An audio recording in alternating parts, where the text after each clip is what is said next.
Yes, yes, yes. Okay. Now, yes, now the reason why I added, this seminar is about shelters. And the reason why is because in the coming weeks, months, or whatever, people are going to be displaced. You might have family members, relatives, like say people down in Florida, the eastern part of Tennessee, people in the Carolinas, some people in Georgia.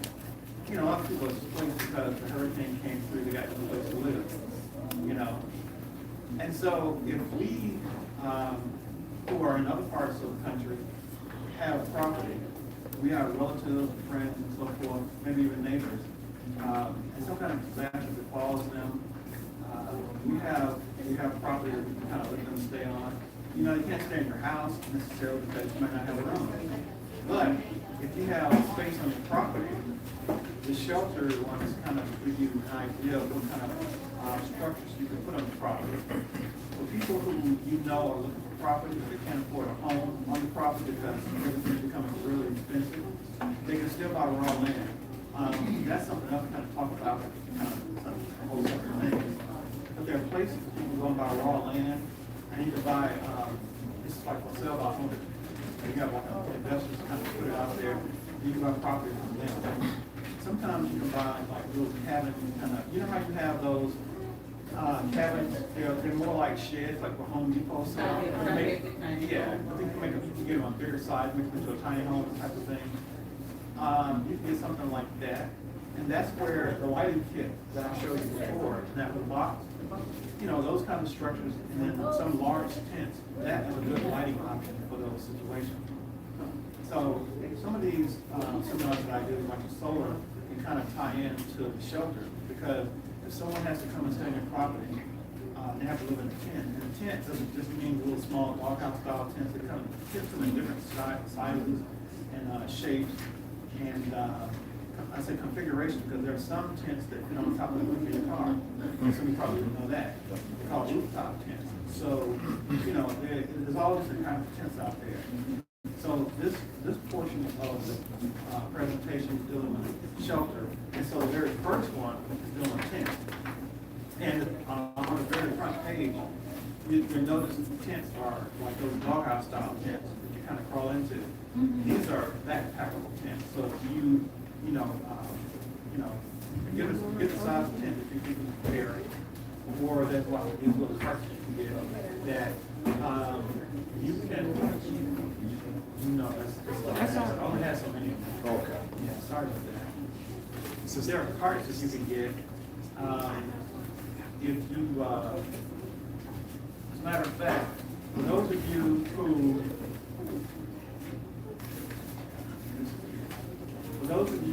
who have, and I can't, this one's attached to the bug out bag list.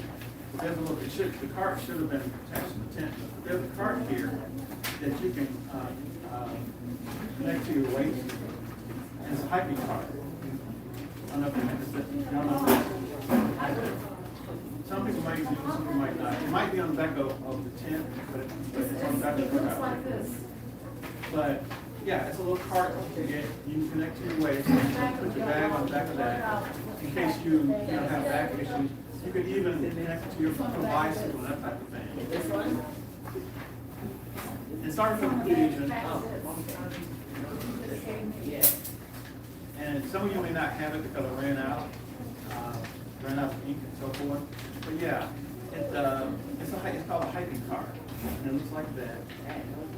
And if you have back issues and that type of thing, that's a good alternative for you. But I say that because, you know, with the hiking cart, you can put more weight on it. You can carry maybe a bag on your back that has food in it or something like that. But then the heavier items you can put on a little cart. And if you have to leave and walk away, you know, if you were to go and do a search on Google for citizens fleeing Ukraine, because I did that, and I almost put together something about that, but I would have made the presentation a lot longer, and I want to add a lot of extra stuff to it. But if you were to go to Google, citizens fleeing Ukraine, citizens fleeing Gaza, most of what you see are people leaving on foot. Now, the reason why they're living on foot, and I'm not going to get into all of that, but there's a war-torn area over there. The power is knocked out. There's no gas. Because when the electricity, when they, you know, and I don't really want to get too much into the warranty of that, but I'm just saying, if you have a power outage where there's no electricity in the country, period, you won't be able to get gas, and you'll be on foot to get to where you need to go. That's why I talk about bags, because that's one reason why I talk about bags. And these, when you get to the dugout bag, things you need to sustain yourself until you get to a destination. But as far as the shelters are concerned, there are different types of shelters that you can get. There's tarps and tents and that type of thing. So in this presentation, what I'm going to do is tents and above, not the tarps. So, so you have 1, 2, 3, and 4 season tents. Find out what the real difference between them is. I'm not going to go through every little thing here because it's too much.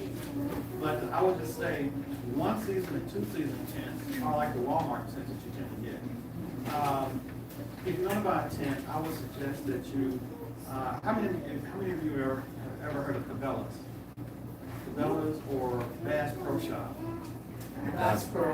Okay, Cabela's and Bass Pro Shop are the same thing. It's just that Bass Pro Shop deals more with fishing, and Cabela's deals with more hunting type of thing. But I think Bass Pro Shop, what I Cabela's and the other one is the same. But Cabela's and Bass Pro Shop. So I would suggest that you need to buy online from them, maybe get your tent from them, or get it from a company called RDI. You ever heard of them? RDI? RDI. REI? Yes. And now they're more pricier, but, well, some of the stuff is pricier. But I mean, those are better tents, and they deal more with people who are serious about backpacking and hiking and all that kind of thing. And then Cabela's and Bass Pro Shop, that's a tent for people who are more serious about hunting. And we know we're not hunters, so, but it doesn't mean you can't use a tent that hunters use. So anyway, 1 season and 2 season tents, you know, they're pretty much going to are going to be like the real thin. The material is where it is. The material of the tent itself, the tent body itself, and then the metal holes that hold the tent up. Those are two things that really determine, you know, the quality of the tent. You know how you can buy leather, and you can buy hard, cheap leather. You can buy a real nice soft leather. Both of them are leather, but it's different quality, different grade. Then you have something that looks like leather called leather. Yeah. So you know, you kind of get what you pay for. But I can tell you that 1 season and 2 season tents are designed for very, very, very light rain, no heavy wind, definitely no real snow load, none of that kind of stuff. It's like something you want to put in your backyard to kind of, you know, or you go camping in the summertime when it's nice and all of that. But if you want something that's more robust, then you need like at least a 3 season tent. Because the poles are going to be, even though the poles look the same, but you look at them like, what's the difference? They're not the same. They're made out of different materials. Some of the materials are a little heavier, and it might cost a little bit more, but you're paying a little bit more. Now, having said that, if all you have is Walmart money, that's fine. You just know that you'll probably need to buy a tarp so that you can reinforce that tent with a cheap tarp. And you get tarps at Walmart too. Again, I'm talking to people who have little money, people who have money to do others, who have more money than others. So if you have a little money, Walmart tent is fine. Even a tarp. This is a tarp. It doesn't look like one, but it's a tarp. Tarps are fine too. But if you're trying to have space and all of that, move around, that kind of thing, I want to get a tent. And keep critters away from you too. You probably want to get a tent. 3 season tent is going to be more durable, more robust. And again, it doesn't matter whether it's a doghouse style tent or some of the higher quality tents that look like cabins and things. So we move on from those little tents to the third page, I think. Yeah.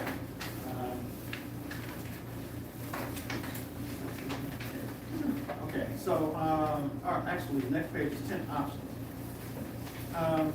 So again, the tent options. If you're looking at this page here, it says tent options. These all here are backpacker tents. They're very light tents. I'm going to tell you something. These are for sleeping only. You can't change clothes and all this kind of stuff in them. Not like that. This is like for sleeping, pretty much sleeping only. You know, but because there's not much room. And if you're agile enough and you use two types, top tents up here, you might be able to change clothes depending on your ability, but it's very tight. Because I've done it, you know, and I've done it before, but it's very tight. The average person might not want to do a lot of clothes changing inside. If you're a smaller person, you might be able to do it, but if you're a bigger person, it might be a little challenging because it's a small type of tent, especially the one on the bottom. Now, the reason why I'm even showing you these is because for those people who might want to have a tent that they have for the bug out bag, you know, something that you can carry, you gotta carry your shelter. So that's really just for sleeping. It's not for anything else except for sleeping. And again, prices and the names we get from all that. Any questions so far? Okay. The next page is going to be this page here where you have like a Jeep. And it's got a tent attached to it. This is what you call a rooftop tent. And it's a rooftop tent that actually connects itself to a rail system on the top of your vehicle. Now, I'm looking at the price, and it comes in different prices and so forth. But this one's, you know, at the top is pretty hefty price.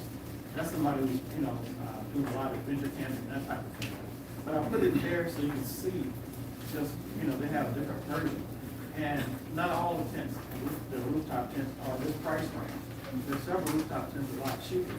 Again, this is just to show you what's out there, and kind of get you acquainted with what's out there. Because a lot of people have never heard or seen of this kind of stuff before. So I just want to introduce you to these different types of shelter. Again, somebody doesn't have the money to buy a house or whatever, and they want to do this. This is one. I met one sister at a camping that I attended, and she was living out of her car. But she actually had a truck. She was living out of her truck, and I showed her this, and she's like, "Well, this is much better. You know, I can actually have a place to sleep and stuff that's separate from my truck." And so, you know, you never know what kind of situation people are in. Because I have met people sleep in their car. Matter of fact, there was somebody from my church there in Arkansas, they sleep in their car. So, and I've met a few people like that. So I'm just why I'm trying to do this, because I don't know the situation, but I wanted to try to have something for everyone. If you flip the page again, you go to Bella's Alacnac series of tents, and that's this page here. Do you have any more of those? No, ma'am, you have to share with someone else. Oh, That's all I okay. have. Okay. Sorry. But anyway, and then you know, you all can make copies of this and then distribute it and everything. So we have that. Now this Alacnac tent, you can have a family inside of this, and they come in 3 different sizes. You can see it's different sizes at the bottom down here. With 3 different sizes. Now this largest size down here to the right, that's probably the biggest of the room. It might not be quite as large as the room, but it's definitely as long as this room. Wow. And you can fit all kind of cots in there. It's huge. And then there's a That's almost like a camping. yeah. So then this part outside, this little triangle part outside here, this right here. There's an extra part that you can put onto that.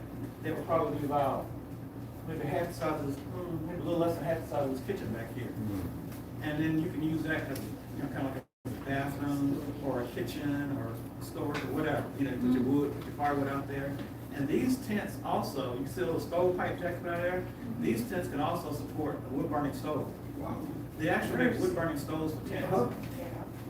So that's why I say, you know, if you're looking for a good, durable tent, especially if you have a family, this is the way to go. And what's the name of that tent? It's called an Alacnac series. Alacnac? Alacnac. It's spelled, yeah, A-L-A-K-N-A-K. Oh, you spell it, boy? A-L-A-K-N-A-T.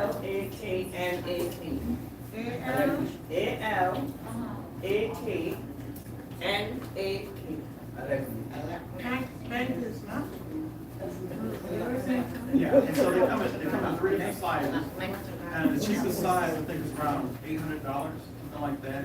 But this is cheaper than the one you put on your show. Oh, yeah, it is. It is, because the one they put on the truck has like a rail system and all, you know, it's a different kind of thing, you know, but it is cheap. But I'm just kind of, but people want to live in different ways, and they want to be portable like that, so they want to be, that way it's more portable than this way. So I'm just kind of trying to have something for everybody, because I don't, like I said, people want to be in different situations. And again, if someone has to come and stand on your property, or if you unfortunately have to go and stand on somebody else's property, these are great options. This is a great tent option for you. These are what you call high mountain camping tents, or some people call them lodge tents, because they look like a little lodge, especially when you get the big one. And they use a little, what you call a vestibule on the front of it. You can, like I said, with the vestibule on the front of it, you can use that for the kitchen. A lot of people use that for a kitchen area where they, and they actually have, what do you call it, furniture, tent furniture. You go inside the tent, they have different types of beds, they have different types of chairs, they have a little, like they have a counter up here, they have a little counter system that you put in there. You can wash dishes in it, you can do all kinds of things. Like clothes hang your clothes. So, yeah, exactly, but that's the point though. You know, it's like, you know, you're displaced, and this can fit in your trunk. You know, so, I mean, this, you know. So, as I say, I'm talking from a standpoint of things that are portable. Some kind of way, for some reason, you know, you have to leave your house, and, you know, because you may be in the flood zone, or maybe like, before the tornado comes, well, then you have something to kind of help sustain yourself. You have to leave. You lost everything, but now you got this, or somebody else has lost everything, and you have the extra money to buy a little tent, something like this, in your yard, to have a loved one or a friend or relative to come and stay with you on your property. This is another good option here. And it's, I mean, you know, like this tent here, the first one's like $800. If you look at the first one at the top, it's $800. And that size is 10 by 10. So it's $800 on up. And then, of course, you can get the military tents or military surplus, but I'll leave you looking at that. All right, any questions so far? This is only for winter though. No, you can use it for any time. That was it. You can use it for any time. It's just if you open up the windows. I know what it is all the time. You know, if you look on the side, there are windows that you can open. Like if you look on the side of the tent, you see that black part. That's windows. You know, so it's not like it doesn't have windows. So when you open up windows on both sides, you get that cross ventilation going.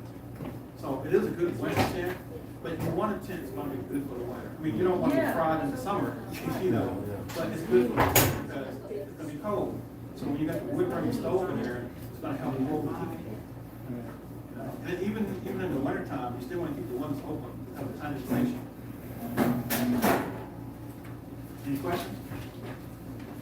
Okay, the next page, modern shelters. We're looking at this page here Yeah. with the different modular type of homes and things like that in it. Again, this is just you know, some ideas that kind of that you can have to have like a shelter that you can have delivered to your home. Some of these shelters are like how do I say this? If you're looking at this page here, and you look at the middle here, you see a little, it looks like it's folding inside into itself. That's because it is. It arrives in a flat pack, and then the people who deliver it will deliver it with a crane, and they'll or a forklift, and then there's like a little cable there. They use the forklift to raise it up and lock it into place. It becomes one of these structures you see on each side of it here. You know, so and that's and again, this is an inexpensive way. And now, of course, you have little cabinets from Home Depot and places like that, but this is just other options that you can have at your disposal. Yes, sir. What are these to withstand? Well, actually, that's what you get. I mean, the only thing is you have to anchor them down. I mean, the tent's going to withstand wind, but only to, like the hurricane winds that came through, well, I ended up, I mean, you know, you need a house.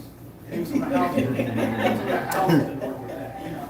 So I mean, you kind of have to kind of think about that a little bit and know that it's going to be good up to a point. Right. But like if you don't have anything and you're trying to go someplace and stay, this is like for that. But obviously, you need some kind of more permanent shelter. If you can build one or however you want to do it, find a cave and something like that. These look like they need a mortgage. I get that. Again, like I say, you know, different people have different needs, and some people take this. Put it in a wagon. So, then the next one, the next page is called concrete canvas shelter. That's this page here. Concrete canvas shelter. Sometimes greenhouse. No, it's nothing like a greenhouse. This is, think of a, you know what a canvas looks like? So everybody know what canvas looks like? Think of canvas impregnated with cement powder or whatever. So now you've got concrete infused with cement. You add water to it, and it hardens, becomes this like hardened shell, like almost like a above ground bunker. It's actually designed for the military. And the door, you see the door in front, there's a door in the back. It comes with two sets of doors, one on the front, one on the back. You can actually link these together. And so those doors are steel doors. And when you open up the doors, there's like a sanitary, it has a sanitary environment. What do you call it? What's another term? I don't think sterile. It's a sterile environment. So they, like a lot of the military use these for hospitals, like MASH units. And so it's a sterile environment. Matter of fact, when you open up the doors for the first time, you have to cut this little, it's like a little plastic that kind of covers the interior. You have to cut it out because it's sterile. Then you walk inside and put it at wherever you want to. So the way this works is there's like a little fan that you can get, little portable fan about this big. And they have videos to show you how this works too. Those little fans you can connect to a hose that you connect to a portion of this to kind of inflate it like a balloon, and then you hose it down with water, and it hardens into the shelter. And if you're looking at the guy at the bottom down here, he already inflated it, now he's watering it down. And then when it dries into a hardened concrete shelter. So you have to do that or you get help? The company that delivers it can do it for you. Okay, it's like this. So, but see, the reason why I'm showing you this is because some people can't actually afford this. It's good for like a tornado shelter. Like it's an above ground tornado shelter. And it's a pretty good size for above ground shelter. I mean, you can get, if you have a house and you can't afford a giga shelter, or, you know, maybe you can, I don't know. But this is a good above ground shelter option. And you can even cover it with dirt. Like, when I actually called the company about it, I was kind of thinking about it. I don't have money to do it right now, but I kind of thought about it. And the guy was saying that a lot of people cover it with dirt, make it like one of those earth berm type houses, you know, make it one part of the earth, and they have grass and flowers and stuff. I have some. So this is a good shelter like for tornadoes and things like that. Whatever price on I think the small one was $20,000 and goes up. I think the larger is $30,000. 30,000. The cost is 30? 20 for the small, I think. That's it. Yeah, I know. Did you say 30,000? Yes. Oh, I thought you were Yeah. just making sure. That's why I say I got something for everybody. Because, see, this would be like for the people who have that solar generator house, like $50,000, but their advocates have got that. They've got that. They got that. They've got that. It's trust me on that one. The people like this got a lot. So again, it's something for everybody. If you flip the page, we're still talking about that, and you'll see that they set it on fire. You see the picture at the top. They actually set it on fire. So there's a wildfire that kind of happens. It protects you and your stores, whatever you want to put inside of it, or wildfire. No. So it's water, I mean, it's fire resistant? Yes. When you watch the video, there's a video associated with it. You see that it's fire resistant. They set it on fire. It's also bullet resistant. Yes, that's all. Yeah, to a certain what do you call it, caliber. Okay. Yeah, like I think it's a small arm. Now, you know, rocket or something like, obviously not that, you know, handgun, things like that. But that's just to say that if there's a tornado, kind of spinning it around, not that from a military aspect. But again, this is making the military. But like if you're using a civilian, it's a tornado, and it's throwing the rear around, you know, you can protect it from that inside. Right. Okay, somebody have a question? It says fire resistant. Yes, Huh. that's what we were just talking about, yes. Right. And we were talking about this bullet resistant too, again, it was made for the Right. military. So if you're in a tornado, and the tornado's throwing debris So- around, and you're inside of it, you can feel a little bit more comfortable. Yes. So, so you might be thinking that some people might get these for when this whole world get on fire. Will it be fireproof then? Well, we're not covering that aspect. Okay. No, I just threw that in. Yeah, I know, I Man's know. fire, not God. Not that fire, all right. So, Brian, actually, Yes, ma'am. wherever, whatever spot you put it, it's not removable. No. So you have to make sure it's a permanent. Yes. Avery, that all these things will be dissolved. Oh, So this is just temporary, everything here is just temporary. Yeah. But this is just kind of help you get through it. Because see, here's the thing. Because I've talked to a lot of people about this kind of thing. Oh, Some people, I didn't say. there's big emails out there about what we should be doing and to what extent we should be doing it. And I get that, I get that. So all I can say is, we're admonished to do what we need to do. We get out of the city and so forth, and we know that we have all these weather events coming through. We know in this part of the country, we don't have wildfires, although we could, but, we don't really have a lot of wildfires. And we don't have hurricanes, although we get like the rainfall from the hurricanes. We get tornadoes. So I just think it's wise to sort of consider your options. It may not be this, you might get a root cellar, and then you have to root cellar, use to store your vegetables and stuff in it, but that's in your shelter. Oh, that's a good idea, a Yeah. root cellar. How can I get a root cellar? Why, you can go online and buy them. Get a shovel. So what I'm saying is like, all these are just ideas that I'm putting out there. It doesn't mean that you need to go out and do all this stuff, whatever, but it's just ideas to kind of get your mind thinking in a certain direction so that you can decide if that's something you want to do or not. Yes, ma'am.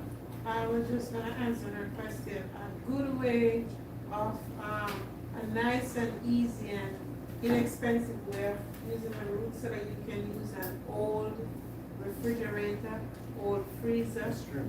Dig a hole, put it in it, That's Yeah. true. I saw that last That's a time. good idea. You mean put it in the ground? Yes, you dig the hole to fit the size of your freezer, refrigerator, or little fridge, or you can get one of those metal cans from Tractor Supply. Right. But you have to have air thing No, pipes, that's- yes, ventilation. ventilation. Right. I just learned that last night. So I'm gonna get on to this last part here. So then you got this dome shaped object here. This one you put together yourself. I think it's around $3,000, something like that. It looks like a little igloo. And actually, when you break it down, you can actually fit it in the back of a pickup truck. A long bed pickup truck. And you put it together, and if you flip the page, you can see the interior, how it looks, and you can see the exterior, and they made a deck for it and all of that kind of thing. And then on the next page is the price. So it, depending on which kind you want, what options you get with it, you have that. And then if you flip the page over, you got IKEA's tiny home. It's got like a little solar kit with it. That's $1,100. If you look at this page here, $1,100. And then Give me some money. if you flip the page over, and this is one step above the tent. This IKEA is one step above the tent. It's like that cabinet tent that I showed you, but this is made out of plastic. They call it polymer, it's out of plastic. You have to put it together. It's one step above that. You And it mean comes with a this little solar one, kit. this one, Robert? Yes, and then you flip on the next page, that's it put together with the thing in front of it. That's it put together. So, and then you see the interior, you see the little kit, you see a little 5.2 panel connected to the little light. So that's the exterior and that's the interior. Again, it's $1,100 from IKEA. So that's another option. And then, of course, you have a tiny home in the back, and I'll leave it at that. But I wanted to just, so that's it for the shelter. Not really much to it, just. What for this one? It's on the page before that, so I flip it over. Yeah, that page there, no, no, you just turn where your thumb is. Right there. It's $1,100. Yes, on page 4. Look at the page, no, look at the other page. No, no, you keep looking, yeah, right there, look, right there. Yeah, there you go. Oh, this one? Yes, that's the same thing. Oh, okay. You just, yeah, those two are the same, it's a continuation. What's this side? So, just options for you. Any questions You about could those? use this to do like a greenhouse too? No, we don't want to do greenhouse. I mean, it's because greenhouse, you want kind of light to come in. Yeah. Oh, So it's- because you yeah. said it's so it's not plastic solar for plants? No, it's really more for shelter. Shelter, Some people can use a greenhouse for shelter too. I mean, it's, you know, you can do it how you want to do it, but I'm just saying, it wasn't made for that. Because it's not, it's closed, it's enclosed, well, shelter, like greenhouse would be closed anyway, but, there's no light that's coming through it, you know? Okay. So, that's that. Any questions? The tiny homes and cabins, do you have a price for these? It actually should be there. I'm looking Well, for this says, you're not talking this about one. this one. Okay, that's what Take the next page. Yeah, if you, recreational resort cottages, Right. and, yeah, the price is there. This particular one, and the price changed, because this is when I printed this up initially. Ooh, is that $91,000 price? Yeah, so that's how much it is for that. I'm gonna build my own. Like, as I said before. I guess you have everything for everyone. Yes, that's So exactly. if something is too much for Something you, for everyone. then you have the other This prices. one for the 100,000, that's it. And then the last one on the back, you have campers. And then obviously there are other campers that are cheaper. This is like an expedition off-road kind of camper. So it's not like a standard, just camper you run down the road and buy. This is like an off-road, but it's like a luxury camper too. And trust me, there are Adventists that own some of this stuff. Oh, yeah, some rich Adventists, that's Yeah. true. So, any questions about that? Good guy, this one. Which one, how much was this one? 70? This by 500. That one's 90-something thousand. Or, I forget, I think it's on there though, it's on there. Oh, okay. So, Some people can just write a check for it. yeah, but that's, see, again, that's why you have some of the other ones, for Oh, like yeah. $800, Yeah. you know, that kind of thing, you know, so, it's not for everyone. Because if I did it for one group, then the other group, well, I can't afford it, if I did it for other groups, it's like, well, I don't want to live like that. Right. You know, so, You're when right. I went to a camp meeting, it was a camp meeting that teaches you how to live like this, right? And, there's one family that had 3 tents. They had a tent to live in, or, you know, sleep in. They had a tent outside of, they had a main tent here that they would sleep in. And they had another tent outside to kind of lounge around in, and they had a kitchen tent.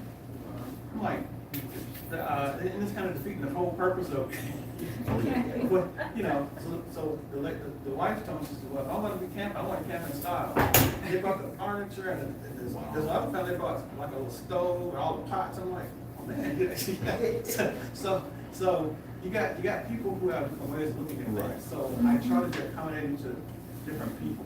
So I know something might seem kind of out there to one group, you know, or that's ridiculous to another group, but trust me, there are people who, you know, who want that.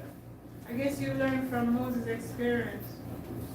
Yeah, actually, that's a good point. Yeah. Moses couldn't cater to everybody, No. so that's a lesson. But yeah, it's like, hey, this is this, and, you know, I'll let you figure it out, you know? Okay, so now we're down to the last part, which is the dugout bag. So now, we're looking at this handout here, dugout bag checklist. You guys, this is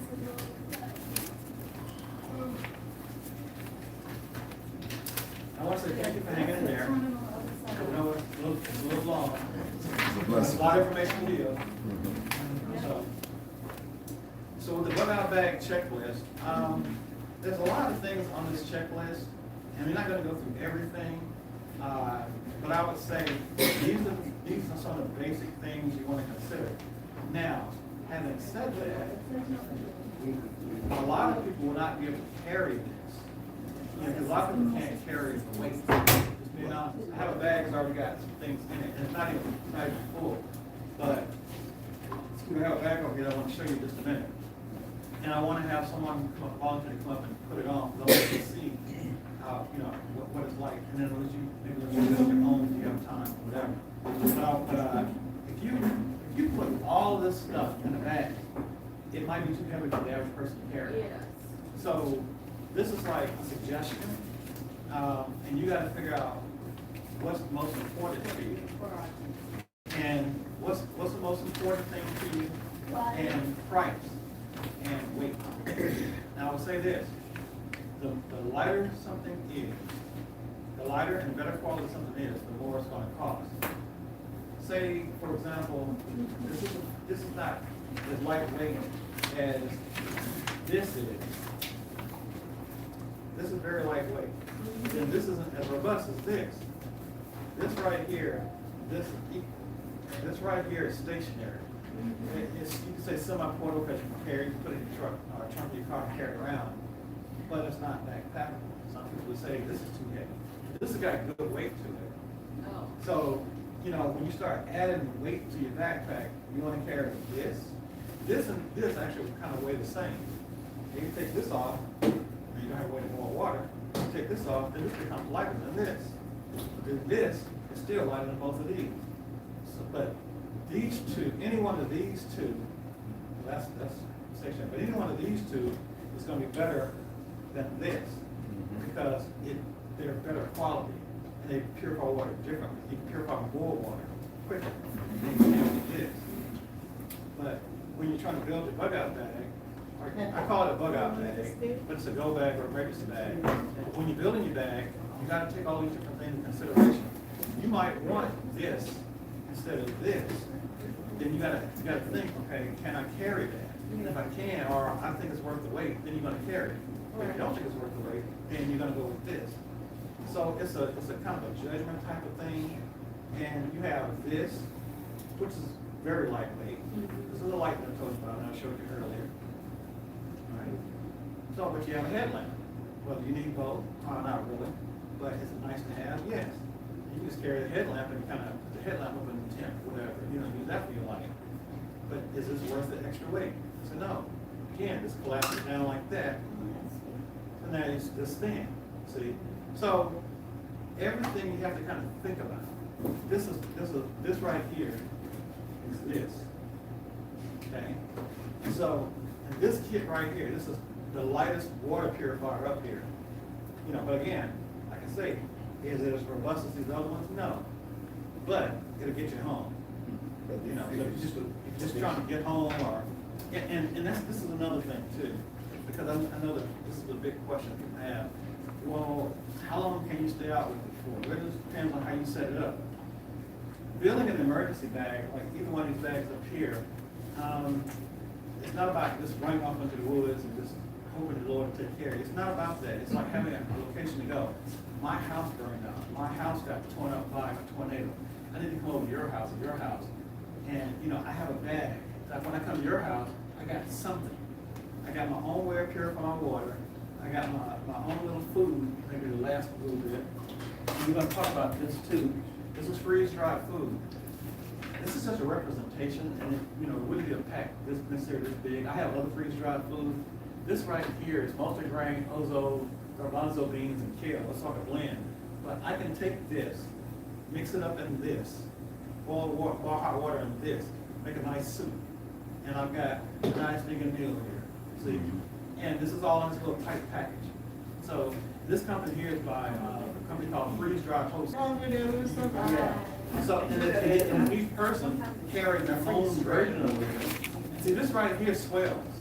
You know, when you cook it, it swells up. You know, it's not like this is gonna be a nice meal for a few days.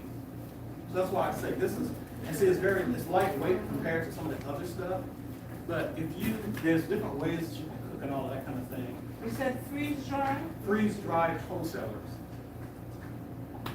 Yeah, it's, and you can come up and take a look at this stuff, but it's freeze, F-R-E-Z-E-D-R-Y, freeze-dried wholesalers. Question. Now, how is that different from those, MREs? The food savers suffer of all the air, you know. At one time I had one of those things that you have the bags for and you suck all the air and it looks just like that. Oh, The Maryland bags? this is the same thing. Okay, that's what I said. It's just that, it's like, you're buying it from this is bought from a Do it company. yourself. You can do it yourself, but you have to, and I've done that too, because I've got some buckets of freeze-dried food. Yep. Well, let me rephrase that. I have buckets of rice, buckets of beans. Then I bought the rice and beans. I got these buckets from Home Depot, the orange buckets from Home Depot. I got these big Mylar bags. Well, actually, I got some big, some small Mylar bags. Right. I put the pork beans, I bought like a 25-pound bag of beans and 25-pound bag of rice. And I poured them in different Mylar bags. And I stuffed them inside those Home Depot buckets. I sealed them up and everything, and I had like this little, it's like a little press that you can get Yeah. to seal the top, like what they do here. It was very professional. So I pressed it and sealed it up. It didn't suck all the oxygen out, but I put oxygen absorbers inside the bag. So it sucks the oxygen out and it makes it look like this, Yeah. right? And so then I put them in the buckets. So I did it that way. Food But grade. that's not cooked. That's just rice and beans that I put in the bag and did it that way. But this is cooked. This you just heat up, basically, and you're good to go. So that's what the difference is. That's just your heat type of thing. Oh, okay, so And it's then you- already really cooked. then. Yeah, and then Okay. you can That's what. warm it up there. Okay, Yes, so put what- water in, what get your was water that? in this, and put the water in this, and then you heat it that way, heat it up. Well, you mean, as far as, that doesn't heat up though, that just. So what just you put- do is there's a stove. Matter of fact, let's just segue into that. Give me 1 second. Give me 1 second when we get into that, okay? Okay. How you handle the food items. But I want to kind of finish this here first. I need to take one question. Sure. Rice in the bucket. But those things, how long can they stay without being rancid? Like 10 years, some Yeah. 20 years. I mean, because it has no oxygen. It has no, I mean, you can't just put it in there with no oxygen. When you do it, you have to put oxygen absorbers in it. And I put like a couple of oxygen absorbers in it, and it sucks the oxygen out, and then it seals it, and it makes it oxygen tight, I should say. So, yeah, it lasts a long time. This right here will last like 25, 30 years. So, it lasts a long time. So so that's why I went and bought that, and I've got a few of those kinds of things. Brother Reggie, Yes, ma'am. with a very simple, I think simple, with some charcoal work with a little water, Charcoal work for what? purify your water. Yes, ma'am. Okay, you Matter of don't wanna fact, carry those heavy My stuff. husband had told me. yeah, as a matter of fact, but see, that's why, so here's the thing, there's multiple ways of purifying the water. There's one that I meant to put in, kind of goes along with what you just said. You can pass this around. Yeah. This is the way you can purify the water, and you can get you can use a 5-liter plastic soda bottle or water bottle, and you can do it naturally, that with gravel, sand, charcoal, that type of thing. She's gonna pass that around so you can see that, and you can even church can even make copies of it too. So here's the thing. Things like that are not necessarily portable, or as portable as things like this. So the reason why I'm mentioning these portable things, and see, I know you said big heavy thing, but this isn't big nor is it heavy. But this is like good for individual. And you can put it on your belt. It won't weigh your pants down, So that's why I said I'm giving people options of how to do things. If you're staying at home, if you have to leave your home, you gotta get, those are just ways of doing things. Now, if you have nothing, but you have the knowledge, you have that first handout that I gave you of how to make your own. You can use a tree branch, you can use, well, I won't say salt, but use a tree branch, and you can use other methods of purifying water. You can boil your water. So I'm trying to give you all different methods for different situations, because I don't know what kind of situation I might find myself in, and you all might find yourselves in. If we find ourselves away from home, and we're out and about, and so we have our bag, okay, what do we have in our bag? And we try to get home. Like right now, if something happened, we had to go home, what would it take to get me home? Now, each one of you is different, because some people might live down the street, some people might live across town, some people might live in the town the next town over. What do you have to sustain you to get you back to home? Or something happened to my house, and I have to come stay with this sister or that brother. What do I need to put in my bag to get me to that person's house? This having an emergency kit, an emergency bag is not about running off into the woods because you're just not going to make it. It's about having a place to go ahead of time and something to sustain you to get there where other people or resources are. Because this is only going to last you so long. I mean, you're only going to run out of food at some point, you know? You have to have everybody packaging that way too. Yes, that's the whole thing. And the next page just shows different bags that you can consider. And again, Yeah, we're just gonna ask type of bags. yeah, so, you know, I would say these are just examples that I put in here because some people say, oh, this is too expensive. Yeah, I get it, you know. But whatever bag you choose, it needs to be robust. It Are can't they be- waterproof? No, these bags aren't, but you can buy a cover that goes over them, that it can be waterproof. If you go to like REI, if you go to buy from REI, or you buy them from Cabela's or Bass Pro Shop, you know, some of the bags have an extra waterproof cover that goes over the bags. But you can also go on Amazon and buy waterproof covers, but you have to buy a cover for that specific size of bag. If you got like a 20-liter bag, a 30-liter bag, you buy a cover for that specific liter of bag. But again, these are just representations to kind of show you what bags you can buy. And I would suggest staying away from loud colors. So mine, okay, see this bag here? Now this is a good bag. This is a bag by a company called 511. But it's not like anything super fancy. It doesn't look like a quality bag, yeah, but it doesn't scream tactical or anything like that. This is actually a military backpack.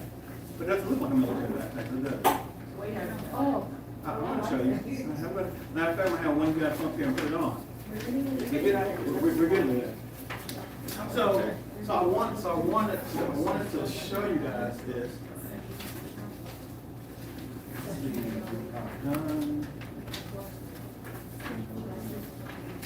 Yeah, so we just have different types of bags. You guys can look at that. Oh, the other thing, sleeping bags. So I want to talk to you about sleeping bags, and I want to talk about footwear, and then we're done with this portion. And then we get into the practical side of things. Okay, so the next page is the sleeping bag. Okay, with the sleeping bag level now. Okay, so you have the use of sleeping bags in summer and winter, or different seasons, and then indoor versus outdoor. And you have the comfort rating.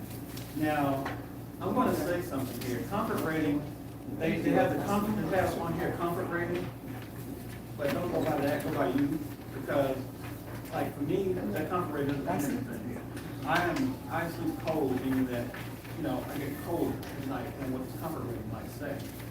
Now, you see where it says regular versus long? Now,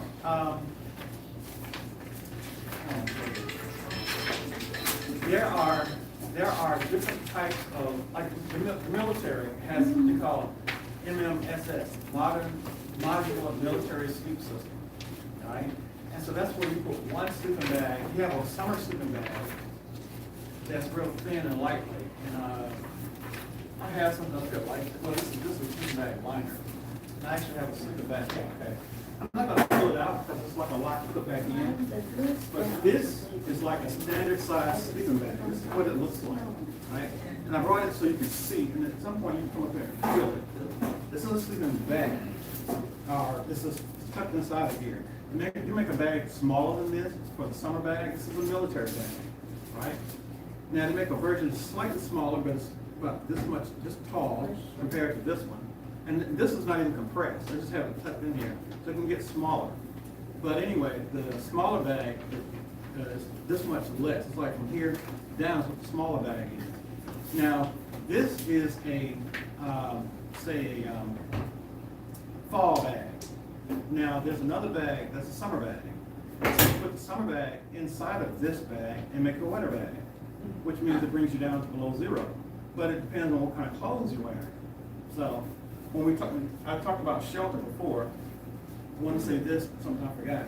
So, clothing is your first level of shelter.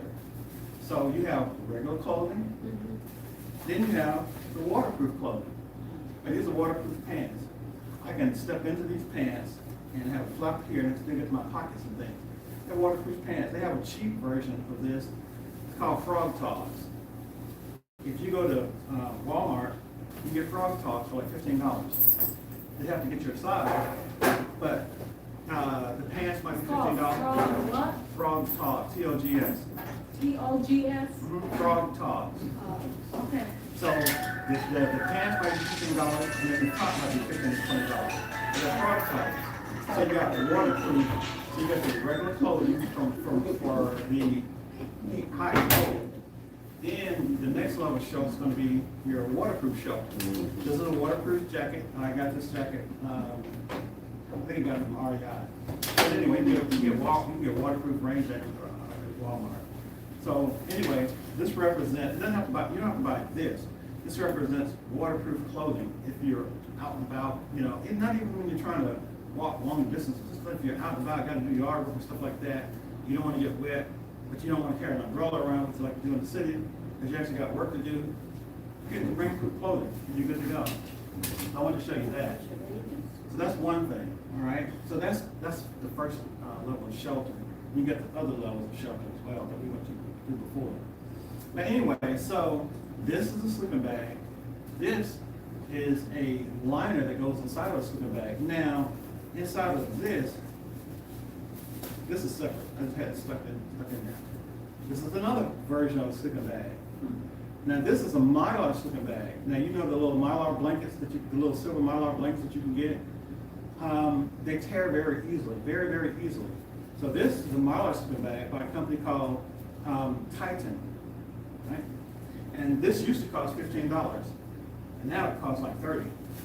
Yeah, it's definitely more pricey, but then it's more robust. So you can open it up.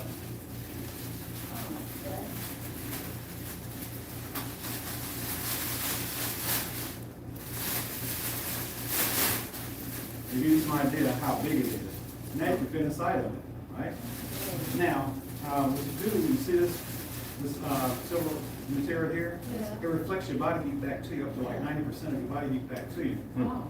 So you get inside of it, you kind of trap yourself up in it, and you kind of fold around your neck, and then you kind of, now it does not have any insulating properties in it. But what you could do, this is an outer layer. What you could do, like say you had your rain covers closed, it's going to be more heat. If it's really, really cold outside, you got this, you get inside that. This is very lightweight, and it came in this. So if you're thinking about weight, well, versus this, which you're probably already wearing, this. You see what I'm saying? So you have decisions to make. If this is too heavy, you might use this for certain things. You might put this in the back of your car. But if you have to leave your car, like, okay, I can't carry that. Right. Because I can carry this. Maybe use this.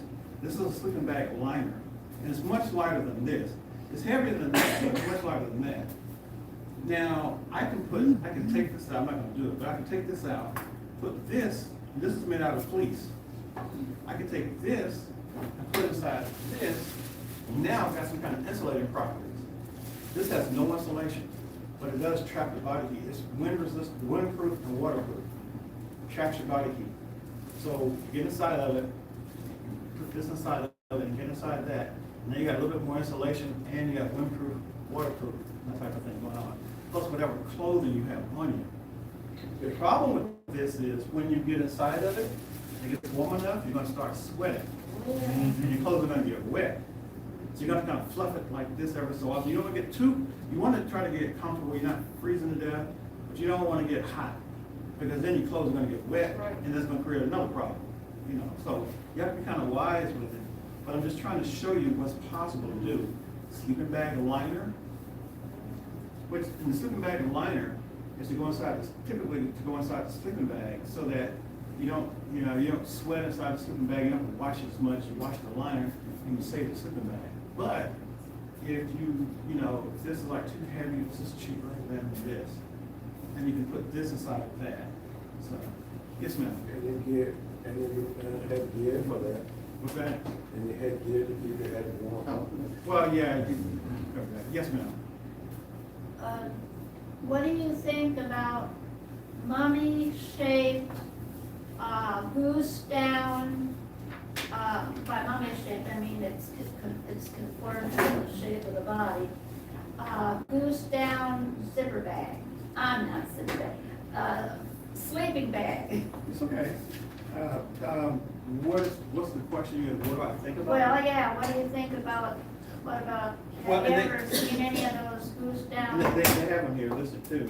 Oh, yeah, mummy, that bottom one, Yeah, that looks something like. it says shell lining, you got mummy bags, Yeah, you got types of field. Well, I've got a mummy bag, goose down Right, sleeping bag. it's whatever you want. It's, now, with the goose down, you have to think about is if it gets wet, you know, then it kind of loses its properties and stuff. You mean sweat? No, I mean like if it gets wet from rain. Oh, Like say- no, I wouldn't let it get wet. Okay, so I'm just saying, you know, because sometimes when you're out and about, you might not be able to help because it might be raining, you're trying to get it out, trying to put it in something, but it's raining real hard, you're trying to, you know, sometimes it's not as easy, when you actually do it, sometimes you're in a situation where things are not as easily done as you think it's gonna be. So I would have to take an extra large It doesn't mean you can't. shopping bag. I mean, what do you call those extra large, garbage bags?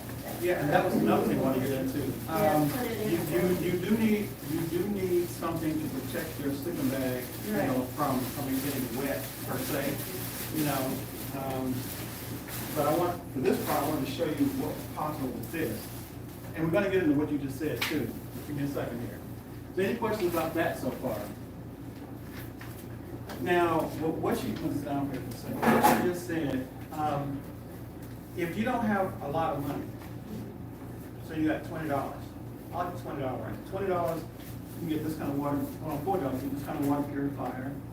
$20, you get this kind of lamp, or a headlamp. $20 roughly, you can get this, all right? But like if you are in a place where you don't have all this stuff, but you have access to a hardware store or a dollar store, you can go in and buy those contractor trash bags. You know, the big yard trash bags, like 50-gallon yard trash bags. You can buy those. You can buy some zip ties. You can stuff newspaper, you can stuff clothes, you can stuff leaves inside of that. So what you would do, get one large bag, or get two large bags, fill it with, say, leaves. Say you're outside. Fill it with leaves. Get a zip tie towel to hand. Get another bag, do the same thing. Now you got something to sleep on. Get another bag, cut it in half. Then you can get like a makeshift tarp where it kind of leans like this, and it kind of keeps the wind, at least from wind and rain from one direction off of you. Something to sleep under. So then you got another trash bag. You actually get inside of it, like I was showing you with that one. And you got something to sleep. So you got something to sleep on, something to sleep in, and something to sleep under. So if you think about it in those terms, when it comes to sleeping, something to sleep on, something to keep you off the ground. You can't lay on the ground because you lay directly on the ground. Your body is going to get sucked out of you. The ground's going to make you cold, and hypothermia sets in, and all this kind of thing. So you don't ever want to be directly on the ground. There's ways that you can make something keep you off the ground. That's another whole thing I don't want to get into, but there's a way to do it. But you have to have something to keep you off the ground itself because the ground is going to be cold. So you need something to sleep on. And sleeping, so you have the bag with the leaves and such in it. So you use that to sleep on. And again, you got a trash bag and cut it in half, like a little lean-to style tarp type of thing. Sleep underneath that. And you get another trash bag, you climb inside of it, now you have something to sleep in. And that's a cheap way of doing it. Like if you don't have anything else, you don't have any money, or if you're around where this stuff isn't, you don't have this stuff or whatever, that's a very practical, cheap way of doing it. So that way kind of goes along with what you were saying before. But you can, yes, you can get a trash bag, put your bag inside the trash bag, roll it up, and then it's already ready. That way it's not really exposed to the rain or anything else. You just take it out because it's already wrapped up inside the trash bag. and you just roll it up, you know. Do that. Any questions? Okay, so we're almost getting there. We talked earlier about cooking, right? So, one more thing about the sleep system. All right, so these are the emergency blankets we talked about a little bit, right? Emergency So, what? emergency blankets. Yeah. Oh, wow. Maybe we didn't talk about it. Oh, mercy. It's a little, it's a blanket version of this, Oh, wow. but it's not as durable as that. This is durable in multiple uses. This is like 1 or 2 uses maybe because it's very thin and it tears. But this is what you can't really see it on this box here, but the lady, this guy actually, he has it draped around him like a shawl. You put it around him so he can kind of stay warm. A good look at that. But I'm going to take this out, show it to you. So you hear how thin it sounds, right? You see? It gets larger and larger and larger. So you wrap yourself up, if you see, good luck with wrapping yourself in this, you know. And it's very, very thin. And so now, I never liked this. I know that the paramedics use it to kind of help people who are going to shock and stuff like this. I just never liked these. That is way better than this. When I pulled that out, it didn't sound like this, did it? No, it didn't say anything. This is very, very, this is like $2 at Walmart. You know, so it's $20 for that, $2 What for is this. that called? What is that one called? This is called the tightness of our. No, I'm talking about that first one, the green. This one here? Yeah. Titan. Titan? Yes, and it comes, I had a little thing here, I don't know where it is. That's different from the Mylar? No, it is Mylar. It's a different form, it's a better version of it. It's a thicker version of it. Oh, It is Mylar too, but it's just more robust, but you pay for it. Remember what I said, you get what you pay for. This right here is almost equivalent to this, compared to this, and this. See what I'm saying? There's a high version, and then there's a low version, and then the same thing with this. Again, if you don't have money for that big sleeping bag over there, and you're worried about weight, well, something like this. But you see how flimsy this is. right. Having said that, say you have a tent. Say you're at home and you're out of power, and you're trying to stay warm. What you can do is set up a tent in your house, and we call it a microclimate. So you pick a bedroom, set up the tent in the bedroom, then you take this, put it over the tent, wrap it over the tent, maybe put a blanket on top of that. Now you have a microclimate that you can keep warm. It's not the big tents we were talking about, but the little tents. And you put this over that. Now, when you get inside of it, you can put like a candle or something. And you have to be kind of careful with this, but there are candles. There's a type of candle that you can buy where it's enclosed and it won't set anything on fire. It costs like maybe, I think, $15, something like that. It's called UCO candle lantern.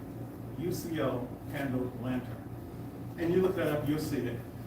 But you can put that inside your tent, and the heat just from that candle with this over the top will kind of start warming up that tent. So you got this little small climate that you're warming up with just a candle. So you put this over the top, put a blanket on top of it, keep it from sliding off, and so your body heat and the heat from the candle will warm up that climate of that tent. That's one really good use of this. But I mean, and this is fine if this is all you got money for, but you know, you might get 2 or 3 of them, kind of, you know, put around you and stuff. And so it's, you know, if you want, I won't say pass, right? If you want to let it run, you just want to feel it. But very, very flimsy. You can tell by the way it sounds, very, very thin, very cheap and thin. If it tears, it just rips. You know, so it's very different material from that. Although it's the same, in concept, it's the same type of material, that's more or less version of this. It also has a little tire, something you can tie it around you. So look at that. All right. So that was that. Now we talked about cooking, right? So there are a couple of different ways that you can cook. Now, I'll talk to you about this. This is like a water cooking kit. Water cooking, meaning that you can warm up water in this and pour your food inside of it and warm it up and that type of thing, right? So I'll put that to the side. And let me get this out. This is another type of cooking kit. Again, this is like backpack type stuff that you want to put in your backpack or your bug-out bag or emergency go bag or whatever you want to call it. They're all the same thing. It's just different terminology. Okay, this is a little pan. Yes, you could cook oatmeal and stuff like that. I don't do it because I just have that here to kind of keep everything together. This actually came with a kit. It was a three-pot kit. This is the pot, this is the pot, believe it or not. There's another pot that sits inside of this pot. It's a little bit smaller than this one. I have that one in another bag. But anyway, so these came as a kit. Just the pots, nothing inside of it, just the pots came as a kit. So this is a stove. And this is a stove. Now I'll show you about this in a minute. So okay.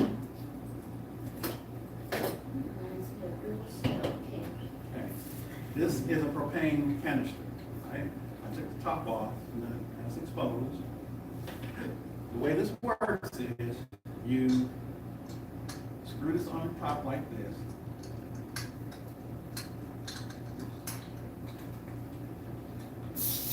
You hear that? Mhm. That means that there's a little part that kind of goes down into the top part of this canister. Now open the little legs out like this. Okay. Now, what you would do, set this down, put this on the top, and heat your water up. Okay. Now, I'm going to sit down here for a second. Okay. So now, what I'm going to do is turn it on to let the propane out. Okay. You can't hear it. I can hear it. You hear it. So once you hear it, then you want to go ahead and press this little button here. Okay. Not enough. Now you got a flame. Now you can turn it down.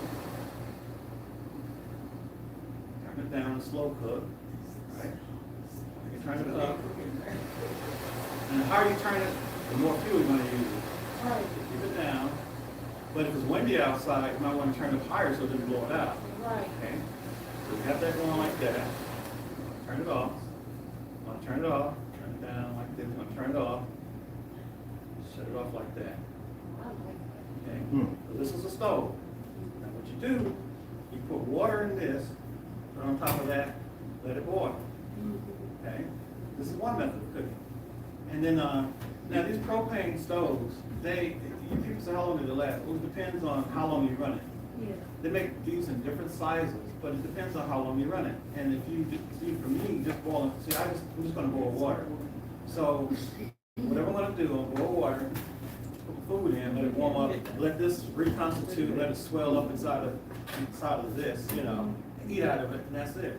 There's another version of it, there's many other companies that make freeze-dried foods where you eat right out of the bag. It's not big and thick like this, because this is a lot of food here, believe it or not. This will really feed you. Like 4 Patriots. Yeah, but it's 4 pages. But then there are okay. So now I know we all have certain dietary restrictions that we follow. So there's some companies that they're really good companies, but they don't. Some of them don't make vegetarian or vegan food, or they might make vegetarian food, but it's not a wide selection. I'm trying to think. Harmony House is a place where you can go to buy something like this. It's a cheaper version of this, but Harmony House Foods, if you want to look it up on YouTube. I mean, I keep saying YouTube. If you want to look it up on Amazon, Google, if you want to do a Google search on Harmony House Foods, you can do that. Amazon sells it too, but Harmony House Foods. And there's another company, I can't think of, there's 2 or 3 other companies that sell a good assortment of vegetarian or vegan food products. So they're out there, and I'll talk to you guys about that later. But this is just to kind of get you to thinking about when you have a kid and you're trying to leave home because you got a situation, you got to think about food, you got to think about water, you got to think about food. Most people don't think about these things.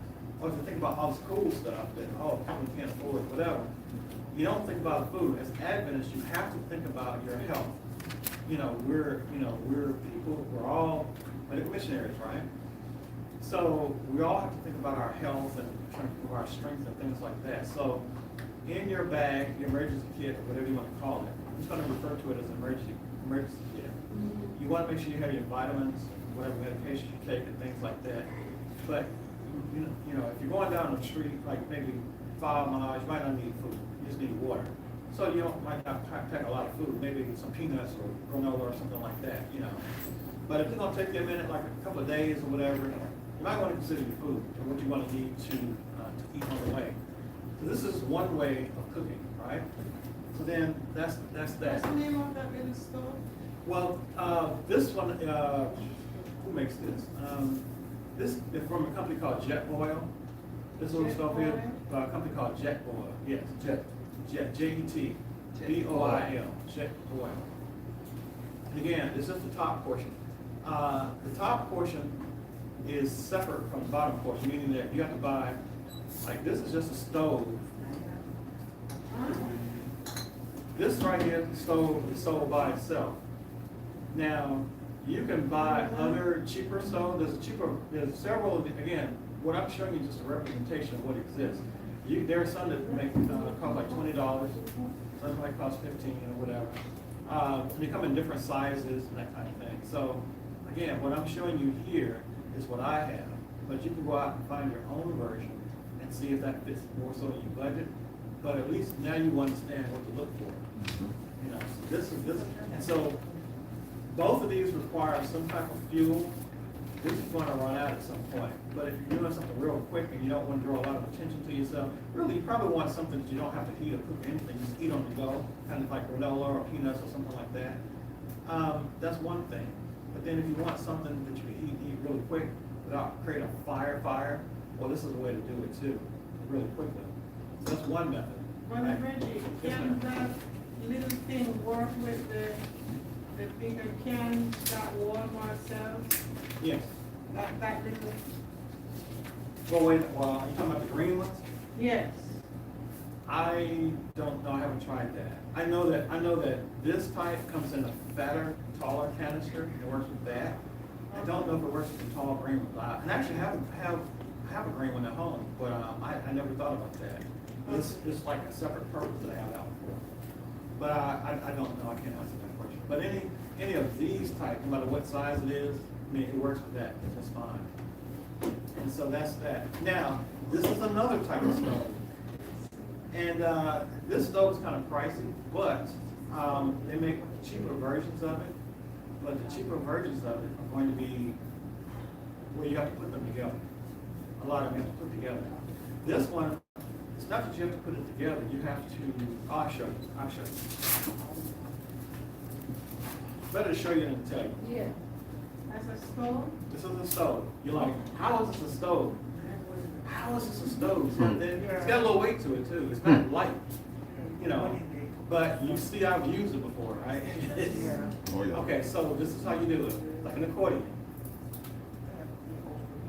Opens it up.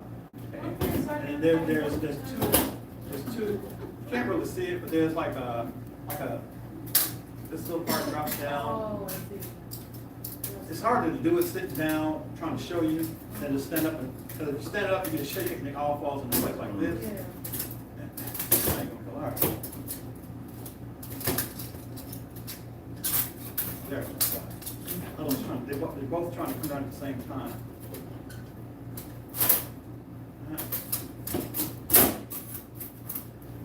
Push it through.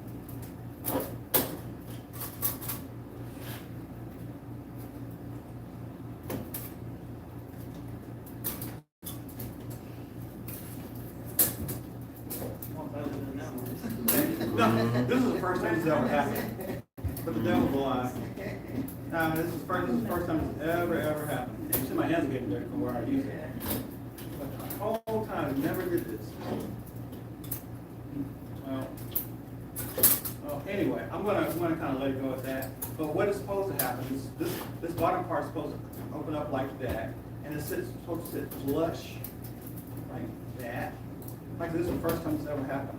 It's supposed to sit flush so that the ash can fall down through it. And the top part is supposed to fall down on top of it. And it's supposed to, yeah. Right there. And yeah, I gotta fix that. Like I said, that never happened before until this time, and I've done demonstrations of this before. But anyway, so you would feed the firewood into here. You know, you get branches and twigs and things like that. Feed it into here. You can put charcoal and put it down in there too. But you can actually put it all down in here. But once you get the flame going and it's coming up, you can start feeding from this side here, you know. And trust me, the flame, I've had it, I've been at a park once before. When I first used it at a park. And the flame was like this high. And I was afraid it was gonna catch the ceiling on fire because it was like a thing with an overhang, like a hair with an overhang to it. Yes, yes. And it was really tall. But this is how you have a controlled fire, because the fire is not on the ground. It's on this little tray part there. You know, so you can control it, and it's not all over the place. It's like a tunnel. It's like a tunnel fire kind of thing. It goes straight up. You know, it might kind of branch out a little bit, but pretty much it goes straight up. And then depending on how much wood you feed into it, it gets more oxygen comes in. It gets bigger and stronger. You know, so you don't put as much wood in if you don't want the fire to be as big. But then what you do is you would take these little bits here on the side. Hold on.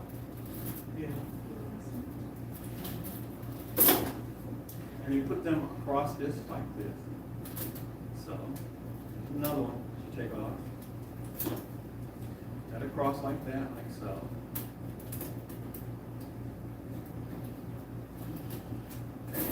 And then you take your pot, set it up there, and the flames will come up and heat it. You know, so this is a wood burning stove. What's the name of that one? This one is called, this one here is called bushcraft. That bushcraft. You said, how did ash come from? It will drop. No, because that other piece is solid. Well, no, but see, it's really supposed to be like this. Oh, that was before. Yeah, this whole thing, like I said, this is not the way it's supposed to be. I've never okay, done like this that, before. okay. I gotta fix this. Alright. But this part is where And that's where the wood be put. yes, this part will come down here, like that. And then you've got like this little space underneath there. And then you scrape out the ash from there. But the ash will get trapped. The wood get trapped. The non-fire would get trapped under this little part of the dots on. You give me a good idea for winter coming. Yeah. I And have see, to go to one of those heavy wood.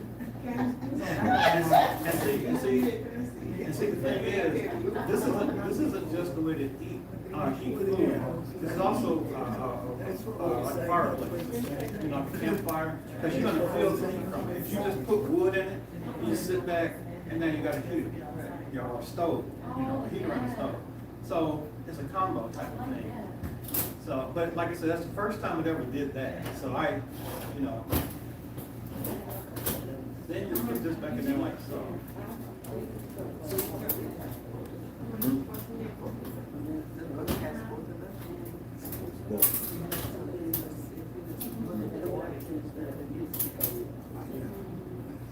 No purpose. What's the name of it, Brother Richard? Bushcraft. Bush? Yeah. Jamaica.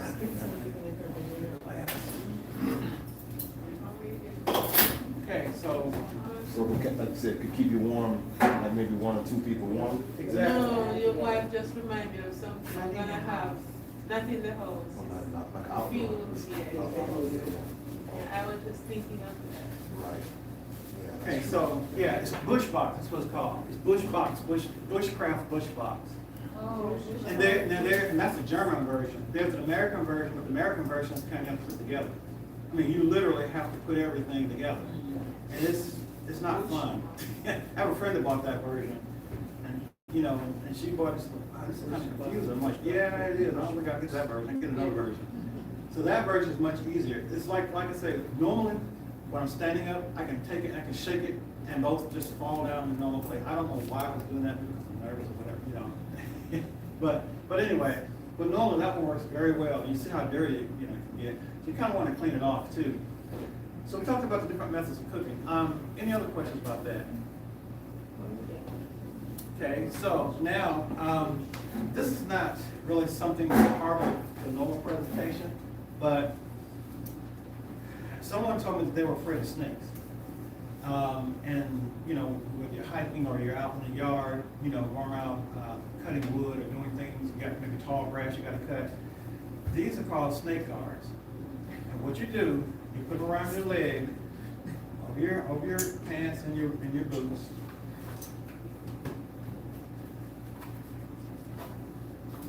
Again, this is not a part of this whole thing, but this is like a bonus thing I thought I'd throw in. This is they come in different sizes. This is a large version. But in here, it's called snake guard. It's got a picture of a snake on it. So what you do is take it. So this part here goes over the top of your shoe or your boot, preferably boots. Put it on like that. It goes around, and you can clip it. You pull it around and clip it where it stays in place. So if a snake reaches up and tries to strike you, it's trying to bite you, but it can't because it's hard plastic inside of this. So it's striking the plastic. And it comes up, you see it comes all the way to your knee. It comes to the top of your boot, comes to your knee. So as long as the snake is striking you in this area here, you're good. So if you're out on your property trying to cut wood or cut grass or whatever, and you want to make sure that you don't get bit by anything, this is something called snake guards. It's good for that. That's something that I need to know something on that. Because that is that saying that snakes generally strike low level. yes, you usually bite you on the ankle or the calf or something like that. Until hit you on the leg. Well, it could, you know, it could reach you anywhere. If you got your, now here's the other thing. If you're reaching down, grabbing something, they can strike you up here. But here, animal control people, they wear these gloves that you can buy on Amazon too. They come up to your elbows. Yeah. So, because they get them for like, you know, they're trying to catch dogs and other things, and reptiles like snakes and stuff like that. When they strike them, they have to have some kind of way of trying to handle the animal, you know. So they have these special gloves. We can buy them too. So I just thought I'd throw that in there. It's not a part of this normally.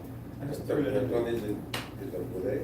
there. Yeah. So if you find yourself, if you have back problems or knee problems, things like that, you know, having a good stick is handy. You know, some of these cost like $15 or $10. It depends on where you get them at. You can buy one. You can buy two of them. I think I bought these from Walmart. But you know, but these right here really kind of help you, especially if you're in the woods, kind of walking through the woods and you're and it's uneven. And if you, you know, whether you're younger or older, if you kind of got a balance issue while you're walking, especially if you're walking on a pack or something like that, hiking poles or trekking poles, you can extend them out according to your height. But it should go, okay, so actually I need to extend this out a little bit more. Do that. Hiking poles. Yeah, walking road. So it should be kind of even, kind of level to the ground type of thing. Yeah, and so what you do as you're walking, it kind of helps balance you, helps steady. You know, like if you're walking on uneven terrain, you're not used to it, and you got to make sure that you tighten this down, you know, really good because it's like say one time my foot slipped and I used to protect myself. This part shrunk, and it's like, oh, I didn't have it tightened down enough, you know. And then this is again, remember what I told you, everything comes at a price. This is a cheap version of it. Like when you tighten this down too much, these little plastic nuts, they break.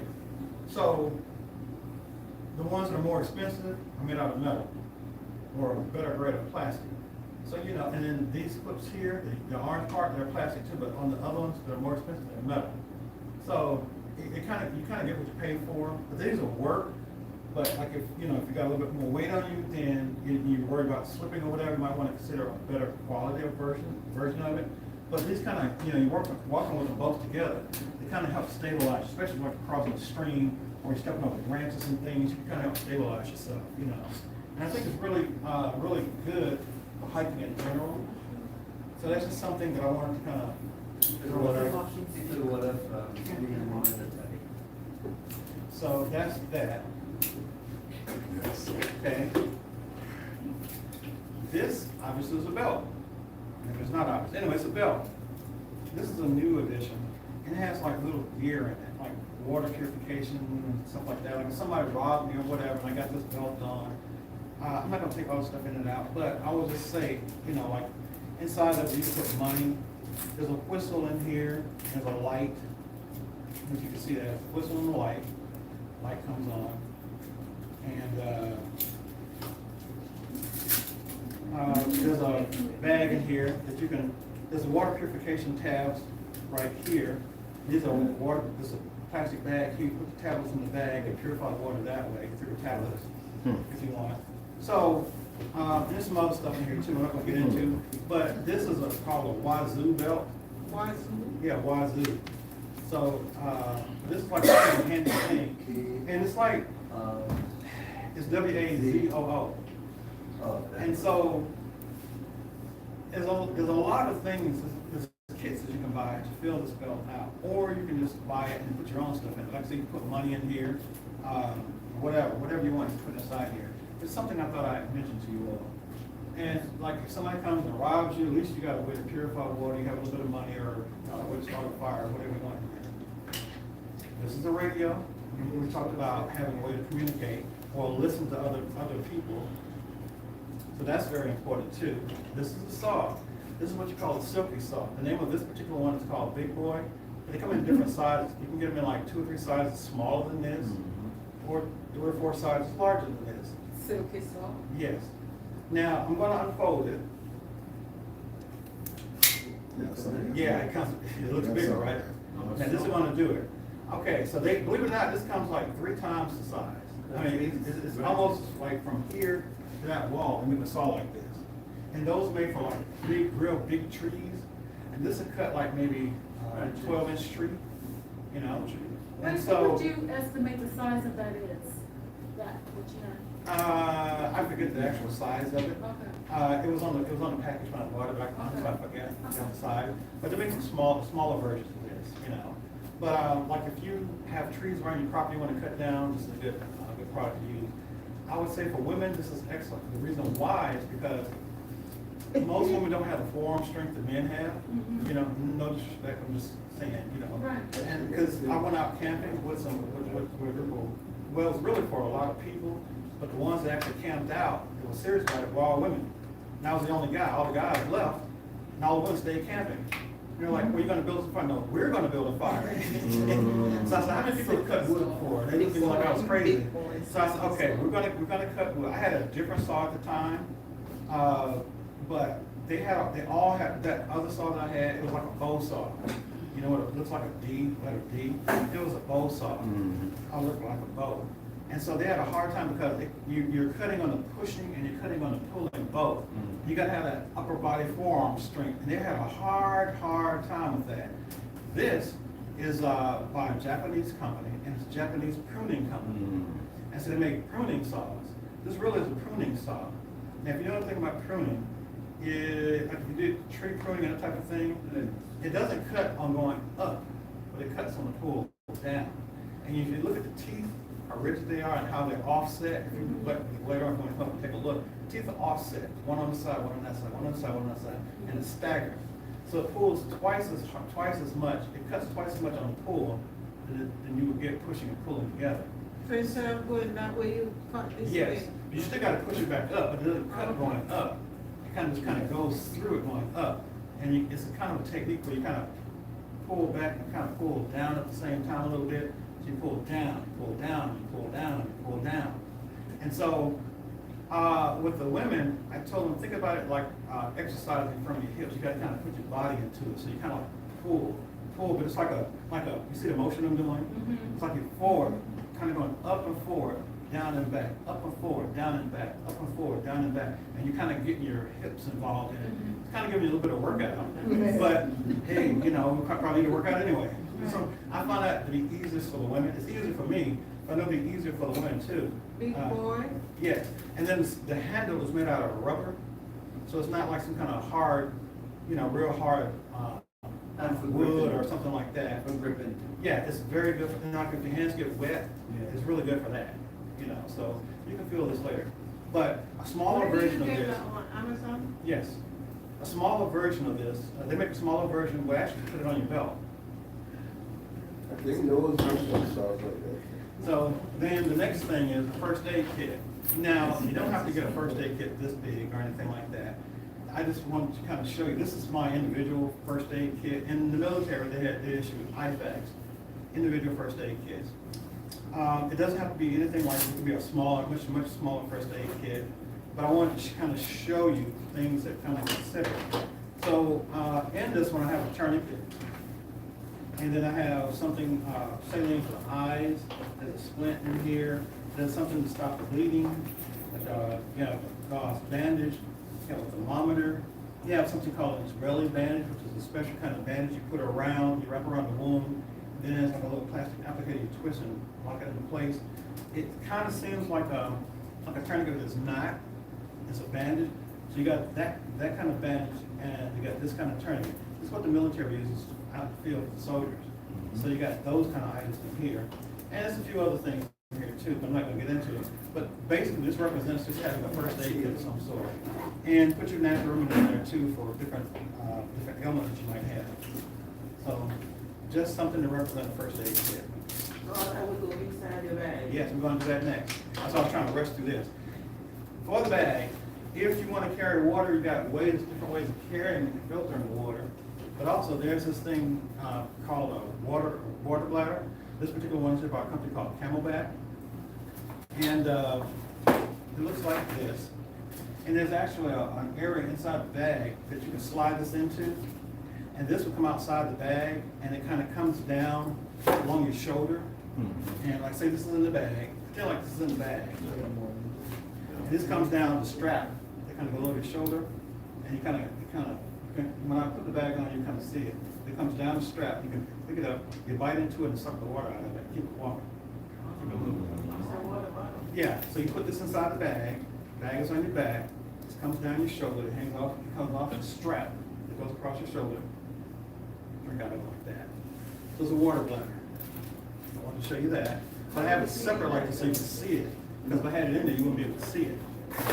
So that's that. Okay, so now, the last part of the whole thing, the whole presentation, bug out bag. So I have two different types of bags I want to show you. Bug out bag, emergency go bag, whatever you like. What's that? You want? Okay, come on up here. Do you have back problems? Now, I'm asking that I because don't know if back problem may have lower back. well, the only reason I'm saying this is because there was a sister at one of the cat meetings. She said, "Oh, let me put that on." I put it on her, and she put it on. She said, "Oh, I can deal with this." And she walked around, and later on, she kind of told me that she was having some issues. And she said she was in a car accident. She broke her neck and all this kind of stuff. And I'm like, "Well, why I wish you told me that before." So now I have to ask. So no offense, but I have to ask that because I'm not trying to, So you can't sue me because I'm on film. Okay. Okay. All right. This is like 35-pound pack. Now what you do, all right? On the other side, you got another one. You got it? Yeah. There you go. And pull it. Both sides. Oh, it's twisted. That's one.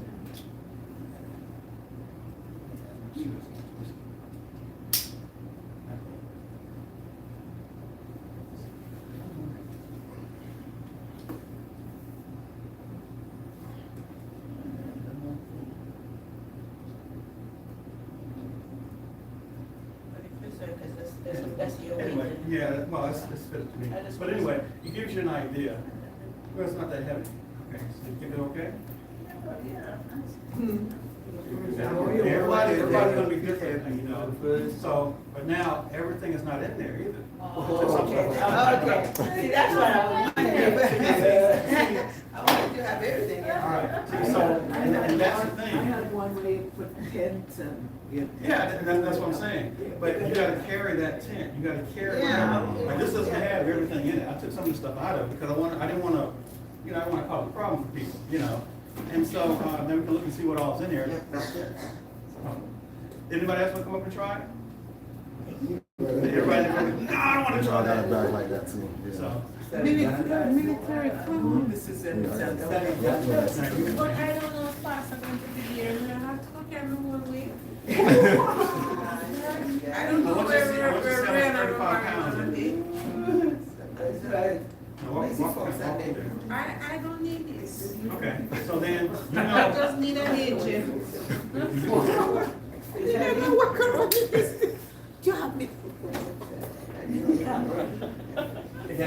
take off that, you hear? Yes, it's heavy. And then, See, now the other lady said it wasn't heavy, I think she said it is, so each person is different. And now remember, everything is not in it. But everything. Don't put it on YouTube. You in trouble. It's heavy. It's not that heavy. Yeah, That's why I took some of that. I wanted people to see that everybody can't carry the same thing. And some people can carry more than others, some people can't. And then this is one type of bag. And so this type of bag is meant to carry up to a certain type of weight. But that's a regular backpack, like a mid-grade backpack. This is a bigger backpack that's designed to handle a lot of weight. This is what backpackers do. It's just, you notice that the pads are a lot thicker on the shoulders and around the waist, and it's more comfortable here. This is designed to carry load better. So maybe, take stuff out of here and put it in here. Now it may feel a little bit better. Although this is a bigger bag, you can see the water bladder I told you about, where you're hiking, you put up to your mouth and suck out of it. So I wanted to show you different types of bags. So a lot of people go for these kind of bags because you can carry more. But everybody, especially as I get older, I can't carry what I used to carry when I was younger in the military. So I used to be in the Air Force for 10 years. Oh, Air Force too. Are you Air Force? I like it. We just got along. That's my brother. You all my brothers too. Nothing wrong with that. But we got a special bond. So anyway, but What's the name of that one? You have it on the list? well, yeah. This is, Camelback bladder. well, this is the bladder. the Yeah, bladder. this is the bladder. Like what this is here, and the bladder is actually in the backpack. Like I didn't want to put it in because you couldn't see it. Can you get that from Dick's? Yeah, you can get it from Dick's. You can get it from Walmart, but they're cheaper. But you can still get it from Walmart. Dick's was a better place to get it from. But they will sell these. And this right here, 511, you have to get online. In Atlanta, which is where I'm from, they have a 511 store. So it's a 511 store. Look at it, and that's what I saw about it. But this is what I would, like if you're in the city or something or whatever, you're in the country, you have this. Wanted to. In the city, you can't run around, or if you're going to be between city, country, whatever, you don't want to walk around like this, but you can walk around like this and look more normal, But I wanted you to see the different types of bags. And then, there's different ways to access it. You can get to it through the top, and you can open up the top. I can get different things inside of it. Like I have another water purifier. One over there, another one in here. I try to duplicate the same thing in my bags, whatever's in that one's in this one, everything. So because like one might go with me, one might stay at home. This is the bigger, to both do the same thing, I would be able to carry more. This one, like I might carry 2 or 3 of these instead of one, see? But they both have essentially the same thing in it. It's just, this is more long-term. This is more like, more short-term, got to get home or whatever type of thing. And that's what I want you to see. Get home bag and a dugout bag or emergency bag is going to be different. You can be the same bag, but you got to understand, if you want to keep it light and simple, because it's heavy, then you want to go with something like this, because it's lighter to put inside there. Like this right here, you saw how heavy it was. These aren't even in there. I'll show you what's in there. So this is going to be much lighter to carry from this. This is not going to purify as good as this. That's a trade-off. So that's why I say you want to consider things. You would consider, say, you would plan to go on a trip or something, have a carry a bag just in case. Yes. Just like those people going. Yes. Not carried on anything. And they're stuck. And then guess what? And guess what? Some of those people can't get food now. They're trying to get civilians up there to get food, and the FEMA's blocking them. Right. You hear about that? That's What are you talking about? Well, the people in North Carolina who are stuck up in the mountains and places, they can't get, where they got flooded or wherever, the storm came through. They're trying to get food and supplies up to them, and there's some civilians with helicopters and so forth, and buses and things, but FEMA's blocking them. FEMA said they aren't, but they got them on FEMA blocking. Even Elon Musk is talking about they're blocking them from allowing them to get to the people that come. Mercy. FEMA, yes. They're turning them, those guys who have helicopter, their own private helicopter, Yeah. they're stopping them, telling them they're gonna get arrested if they don't. Yeah, They close off the airspace. They had They want to take signed a a week before because the one they line want- That's it. That's it. They do this. The one in line that I'm we not gonna get into do this. lithium. Oh, yeah. That's it. Cut off the health. And yeah. So they want to stay out. I mean, if FEMA cutting off the health, or somebody else is doing it. FEMA is trying to Yeah, get but I would rid say of that one it. and that one. It's too much. And then like that one carries a sleeping bag, like that sleeping bag there. If you compress it down lower, it'll fit in that bag. They won't fit in that bag. You have to have something like this or tarp or something else that I have here to fit in that bag. But you got two different things. This is for short term, this is more long term. So you can put heavier and more items in that one than you can. That one's like an 85 liter, I think. This is like 40 liter.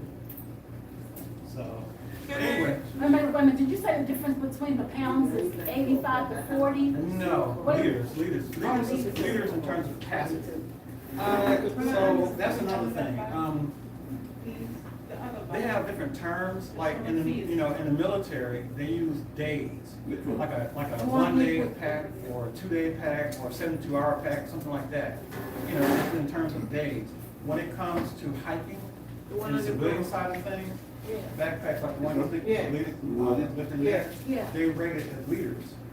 So sometimes you might see something as so many liters. That's a civilian term for how much or what capacity the bag can carry. Right? It's just volume is what we're talking about. Volume.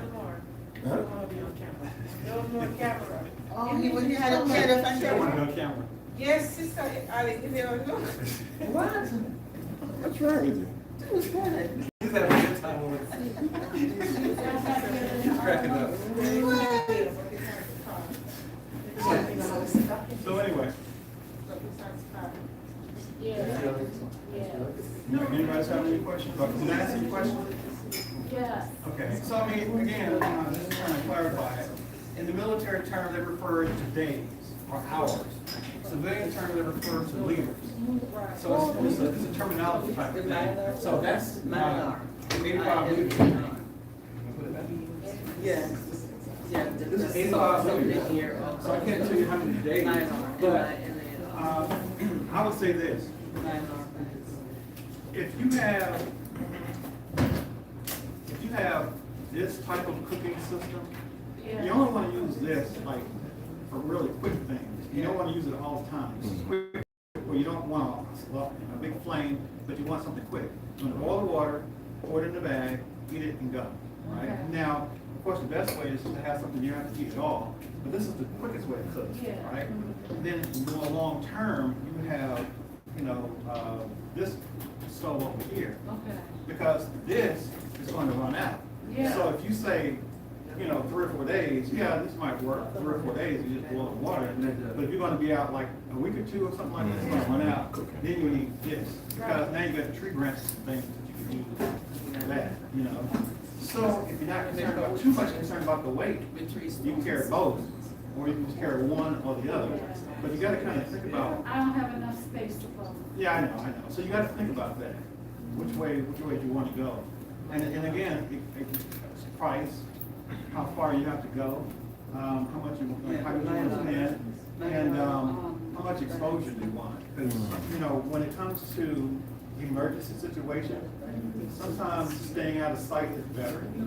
Traveling when it's dark is better, even though it's scary, but it's scary to other people too. And don't use your light. And like I have a headlamp. It might be in here.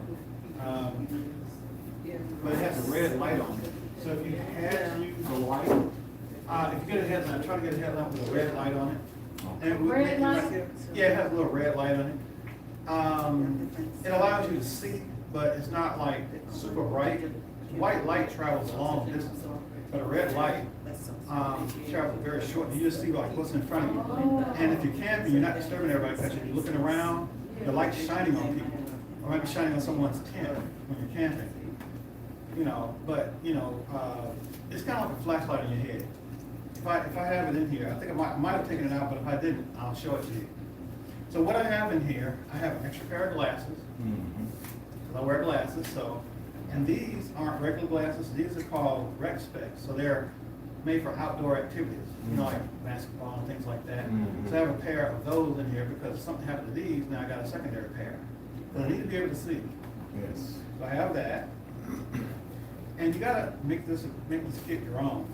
Then I have a fire starter, a way to start a fire without matches.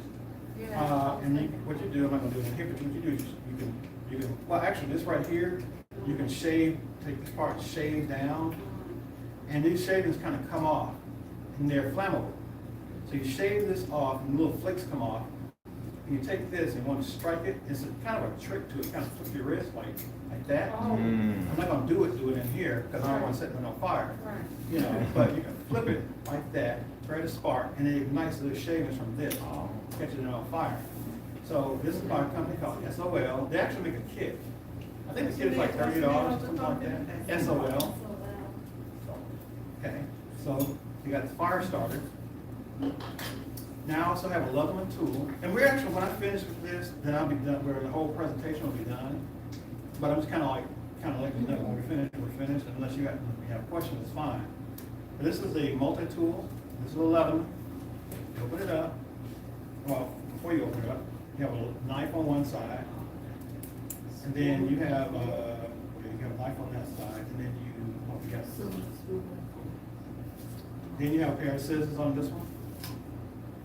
Okay. Then you open it up, and you got your pliers.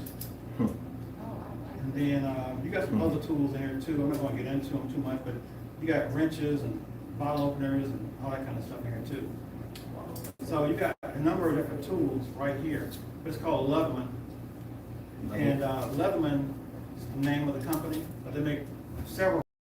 Leatherman? Yes, Leatherman. Oh, Leatherman. I said kind of fast, Leatherman, but it's Leatherman.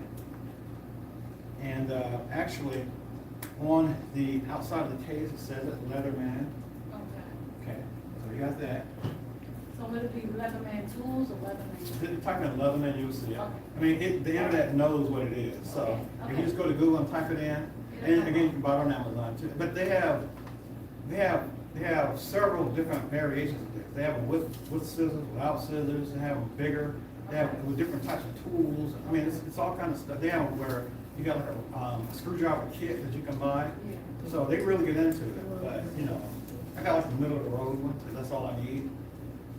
I have a notepad, but this is what does it say on the front? Those who use All weather notepad. It says all weather. What does that mean, all weather?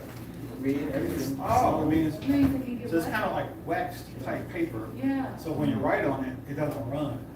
If you want to leave somebody a note, you know, you can write a note on here.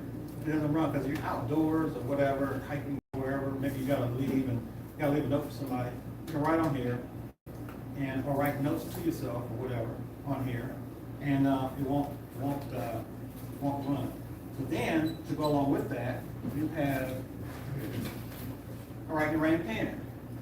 So the ink won't run, because if you got an ink that runs on paper that doesn't run, it's still gonna be kind of whatever. But now the ink and the paper match, so both of them are waterproof.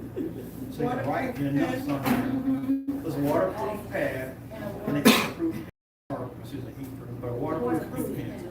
So, you know, now this particular pen is like you can break a glass on this, or somebody comes to bother you, you know. It's got a flashlight on it, battery flashlight went out, there's a flashlight on that end. You can unscrew it. This end is the pen. You actually write with. Then, this is the pen part. This part here, you unscrew, becomes a bottle opener, and it's got a screwdriver on the end of it too. So, you know, but I really bought it for the pen aspect, and it's aluminum, like agri-grade aluminum. It's a really cool pen. But anyway, so that's the waterproof writing kit. Then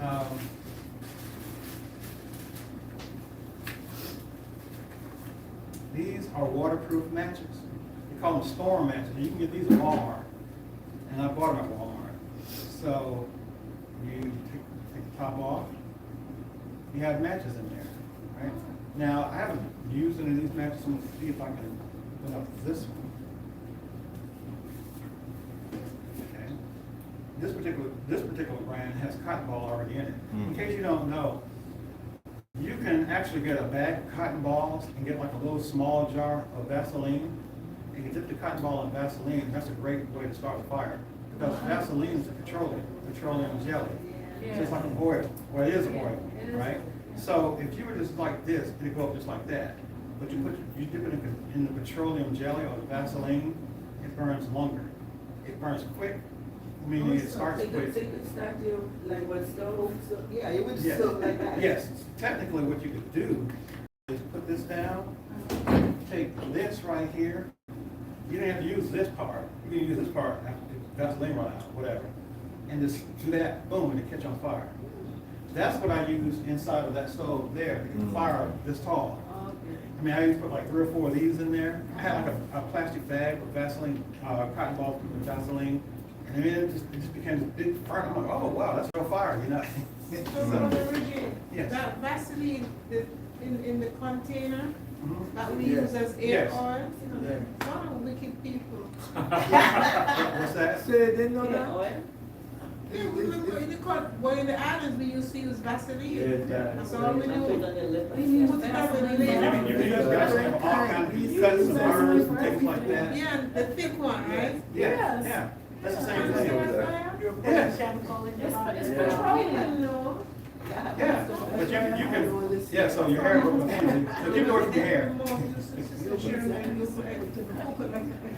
So now these are waterproof matches. I would love to show you how this works. Maybe outside sometime when we go outside I can show you, but right now I can't do it because these stink. These will stink up the inside of the house. So you strike, is that part? Yeah, you can strike it on there. Oh, okay. And then it burns and it won't go out until you, like, if I dip this in water, it'll come back. I dip it in water, it'll come back. If it's raining outside, it will not put this out. You have to let this burn out, put it in dirt, put dirt Oh, on so it. you strike and put it under your, so it's waterproof under your thing. What are you talking about? I'm sorry, what was it? So these are storm-proof, say waterproof matches. Okay, right. Okay, so what it is, these are long matches, you can see this, and they make some bigger than this too. They make some twice as big. So what you do is you strike it, and it burns. But if I were to pour water on it, if I were to dip this in the water, and I'll show you this later on. I dip this in water, I pour water on it, I hold it back up, it comes back. Put it back in the water, hold it up, it comes back. Put it back in the water, it comes So back. you can use one for every 5 years. I wouldn't say like that, because it does burn out after a few seconds. But so the only way it goes out is it burns itself out after like maybe 15 seconds or whatever. Or you put it down in dirt, put dirt on top of it. That's the way you make it go out. That is a okay. good way for the wood to make sure it burns. And you can get these at You Walmart. get that one, and it's called, this is for. That's the unquenchable Stormproof fire. or waterproof matches. Either stormproof matches or waterproof matches. Either one of those. House kinds. and that. Okay, so then that. And, this is just a sharpener for the knife I'm going to show you. It's having a knife sharpener, that's all. It's a little, that's all it is, a little knife sharpener. And you scrape the knife across it like this type of thing, or kind of go along the edge type of thing.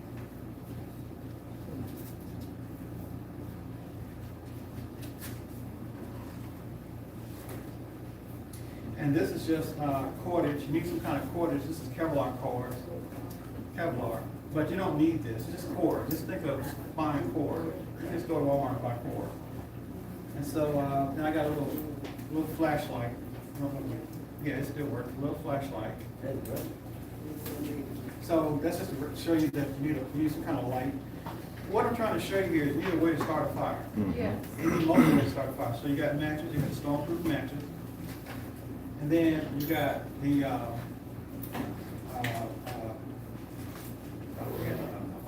fire steel, where you start fire that way.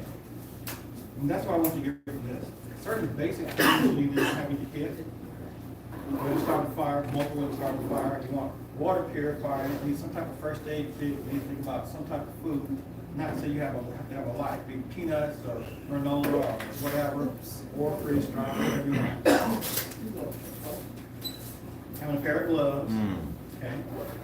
Those like weather resistance, like. Yeah. certain kind of- Have a map for Arkansas. So we got that. I think that's it for that one area. Still with me so far? So those gloves are for different elements, you're saying? Those gloves are for different Oh, elements? it's just regular gloves. It's regular, oh. Yeah, I get these at Walmart. Gotcha. Some things I do buy at Walmart, but some things I don't. Right, You know, right. things that I really count on, I don't buy at Walmart. Yes, yes. Things that's like, you know, buy at Walmart. I'm not going on Walmart, I'm just saying, some things you can get. And again, if you only have Walmart money, do the Walmart thing, because that's all you got. But Right. do better, try to do better. Yeah. Yes, ma'am. Rhonda, where do you get Wazoo.com. Wazoo.com? Yes, ma'am. You can, I think you can get it from Amazon too, but, you know, things like that I get from the company. Oh, yeah. And there's videos out there about it too. There's videos about all this stuff. So if you ever want to see what it does, and what people say about it, and that type of thing, look up the video reviews on it. So I like this bag because it has a lot of different compartments and pockets and things on it, kind of, you know, spread the things out in it. When you're hiking, or when you're out and about, having, replacing your electrolytes is going to be important. So I've got something called liquid IV. I've got that. And you pour it in your water, it kind of rehydrates you. Because if you're just drinking water, you're still not going to protect everything your body needs. This just kind of helps that. I want to mention that. So also in here, I have a monocular. This is what was on your bag. I have a monocular. So you can kind of see, you know, you can get binoculars if you want. I have a monocular, which means monoculars means one, bi means two, means two eyes, two lenses you can go through. There's a little cover on it. You know, this is kind of important because sometimes you might want to walk into an area, but if you're in an emergency type situation, there might be some areas you want to scope before you go. You want to see what it looks like before you get there. You know, what's going on over there? Okay, maybe I go the other way. You know, get down that. Caleb and Joshua. So now, yeah, exactly.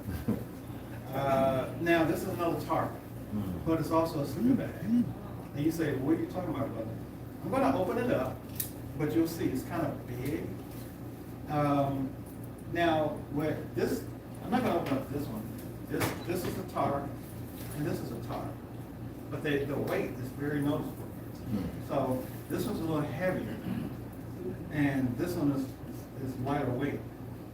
This one obviously is more robust, and this one is easier to manage and manipulate and to move around in, that type of thing. But this is a tarp, and this is a tarp and a sleeping bag. It could be one or it's the same thing, but depending on if you open it up all the way and unzip it all the way, it becomes like a blanket or a tarp. If you zip it all the way up, it becomes a sleeping bag. But that one is not a sleeping bag? No, it's a tarp only. Okay. And so if you wanted to have a shelter and sleep system, put these two together. This would keep the rain off while you got in this. And this is lightweight, and you can come up and feel the weight of them later on. But this is like twice as heavy. This is twice as heavy as this one. And this right here represents not this. There's this, and then there's this. So this is a step up from this. And this is a step up from this. Okay. What's the name of that one? This one here is called trifecta. Trifecta? Yes, trifecta. And so that one reflects your body heat back, and this one does too. But this one is more robust than that one, and that one's more robust than this. Then you get into your regular sleeping bags, that type of thing. So when you open this one up, thank you for coming. I really appreciate it. Hopefully it was a blessing to you. Yeah, it was. Okay. Thank you so much. Yes, ma'am. So, you see how big it is. It's a pretty good size, right? Alright, now believe it or not, we make another one twice the size, but 2 people can fit inside that. And then divided into 2 people, like husband and wife, I'm trying to kind of get at, you know, so.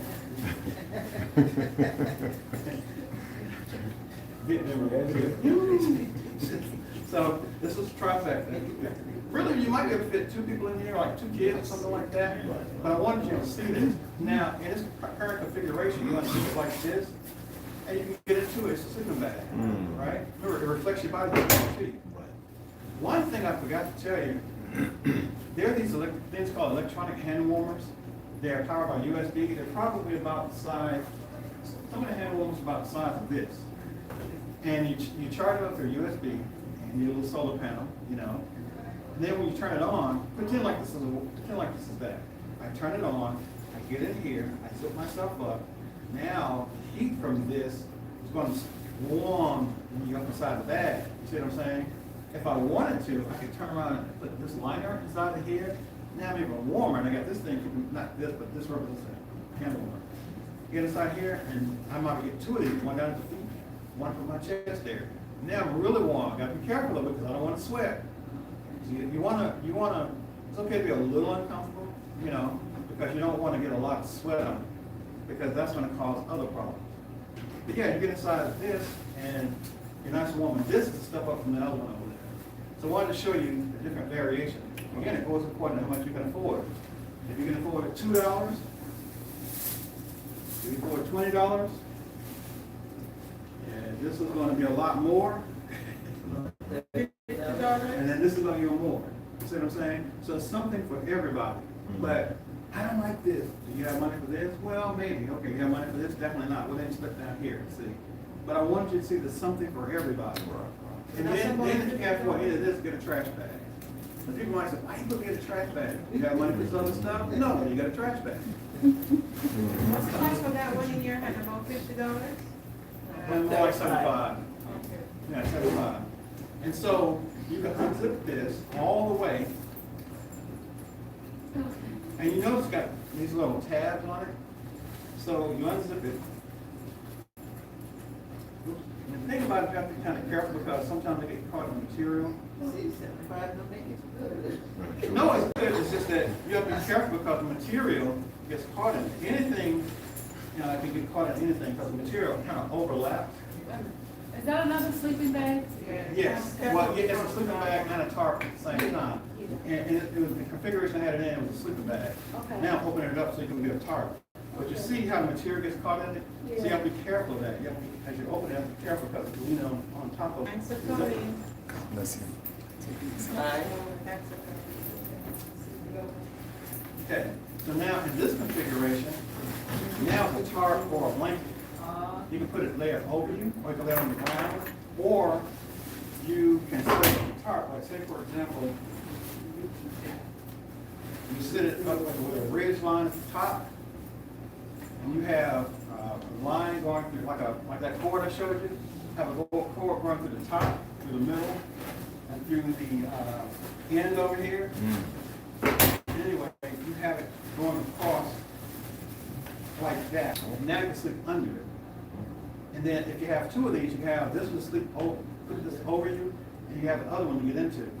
Or you can just have this one here, and this compartment like this over you. You zip this one up like a sleeping bag, in sleeping bag form. Now you got this one as a shelter over you, and now you get inside of this one. So you have an option. So something like this, it costs more, but it does multiple things. And it depends on what you need at that time, which way you would use it. Something like this, even though it costs more, it might be more beneficial to you. Now I zipped it all the way up, and now you can see it's back in the bag from that. And it's durable. You can come up later on and feel it. It's really, you know what this is made out of? You ever heard of tie back? Tie back. Tie back is what they use to wrap your house in. You can make it like a water barrier. Oh, You know, that white stuff paper. around. Yeah, that's what this is. It protects your home, and it can protect you. Oh, yeah. You ever seen a house with tie back? Yeah, That's what this is. Yeah. said that name will get you. So wrap it on the outside of your house, it takes care of that. Wrap yourself up in it, it takes care of you. We're almost finished here. I know it's kind of long. But usually when I go to different camp meetings, they have me doing one or the other. But it's rare that I actually do the whole thing. But I'm happy to do it though, because I felt like it's necessary. And then you guys blessed me with your time, and I appreciate that. So thank you for that. Thank you for coming. Yes, yes. So, unzip this. Unzip this. Okay, almost finished. So now this opens up on sort of a clamshell type, and I have other food. So you see I got other food in here. This is what you got in your bag. You see I like to eat, right? Yes. I probably wouldn't add this, but you see, this is the kind that you can have, and this is even lighter than that. This is an individual meal. This is a meal, this is a meal, this is a meal, right? And this is another type of meal, like this is strawberry and granola. And this is vegetarian mountain chili. It's got 500 calories, you know. And I mean, it's just different stuff. But it's food in this area. Then I have something called Body Glide. So like if you're hiking and walking, you don't want to get chafed because your pants work on you and stuff, you rub this on your skin, you can get chafed. This is that water purifier I showed you with the pump. That's this one in this bag. That almost for the other bag. I always have two. Like I might carry that bag. I might carry this and that. So I always have a backup. You see what I'm saying? So this might be on my hip. This one might be in the bag, type of thing. So if one fell, I have another one. So I always want a way to carry purified water. This is really lightweight, so I don't mind. Anyway, so that's that. And this is another part of my first aid kit. This is like Band-Aids and alcohol pads and things like that. Burn gel, stuff like that. So this is probably maybe all you need. Well, maybe moleskin to put on the bottom of your feet. So that if you get blisters on your feet, well, before you get a blister on your foot, you put the moleskin there. When you feel like it's going to work with a lot of rubbing, put that on the blister. Then I have a little patch here for body and foot powder, hand sanitizer, wipes, because you don't have to use the restroom, lotion, then mouthwash, toothpaste, little dental hygiene type of thing, lip balm, what do you call it, dental floss. So those are items I have in here, and that's what you have in your bag. So that didn't include really the first aid kit. That didn't include the stove, but it was heavy to some people. See, Right. So you got to think about what it is that you were carrying, what you want to put in your bag, and you want to think about the kind of bag you carry, what you need to carry. So I know a question. Sure. I don't know if you have it or not, but a lot of times when I went camping before, back some time ago, I didn't go a long time, just over the weekend. A lot of times my feet get cold. Do you have any better operated socks? No, but there are socks called Baffin, Baffin. They're a type of footwear that the expeditioners use. People who go like hiking up Mount Everest and all that kind of thing. Because I thought about that too. And when I went camping, my feet got cold too. And I was looking for something, and I found that they look like booties. They're not socks, but they're like booties, And you can kind of wear them, like you walk around here. You might walk around outside a little bit lightly. They're not like meant to just go hiking. They're just like indoor kind of socks, or indoor footwear. I won't call them socks because a little boot that you how you have house shoes or house booties. It's something like that, but it's for camping, and they keep your feet very warm.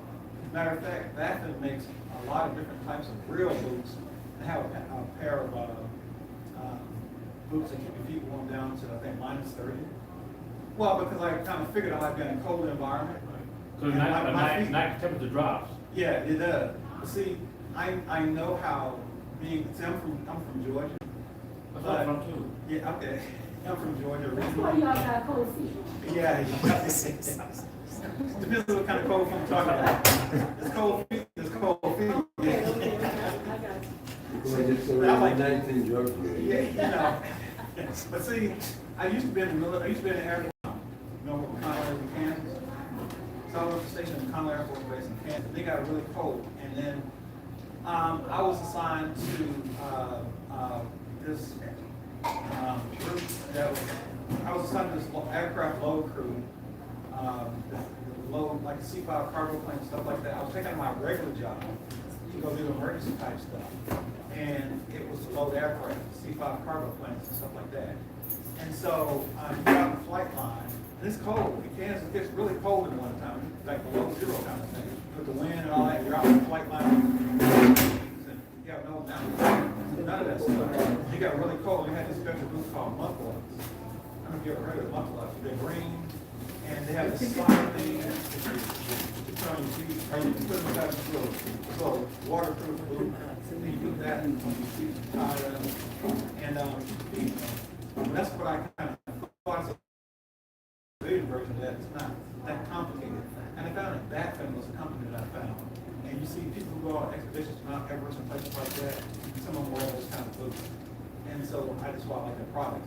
So I said, well, okay, their product is way better than the mufflers that the military had, so I'm going to stick with that.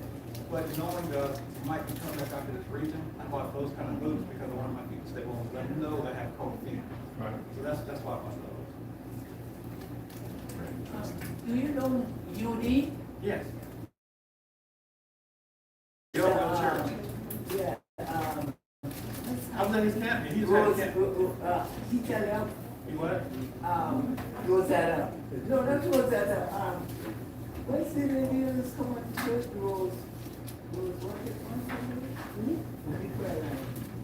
Rosa. Oh, yeah, yeah. Judy. Yeah, Brother Judy and I, we all went to Roosevelt. Well, Judy moved, and I think he goes to church where he lives now. I'm not sure. But, well, no, I'm saying I think about property. And so the last camping I was at, he had on his property a few months ago. Oh, yes. And so I did a water purification demo. It wasn't all of this. It was like the water purification and I think solar is what I did. But it wasn't the bug bag and all that other thing. But yeah, very nice property and very nice. Very, very nice. So, yeah, I met him at the, Thank you so much. Let the Richard say hello. What's that? The Richard say. I haven't seen him in a long time. That's his name. Like I say, no, he's not in that church anymore. Yeah, because he bought the property, so I think he goes to church close to where he lives. I think so. But if I see him, I'll tell you. What's your name? Richardson. That's Richardson. Okay. Okay. Do you have any cards or Yeah, email? I can get you a card. Yeah, matter of fact, let me go and get the cards. Well, think about the other questions you might have.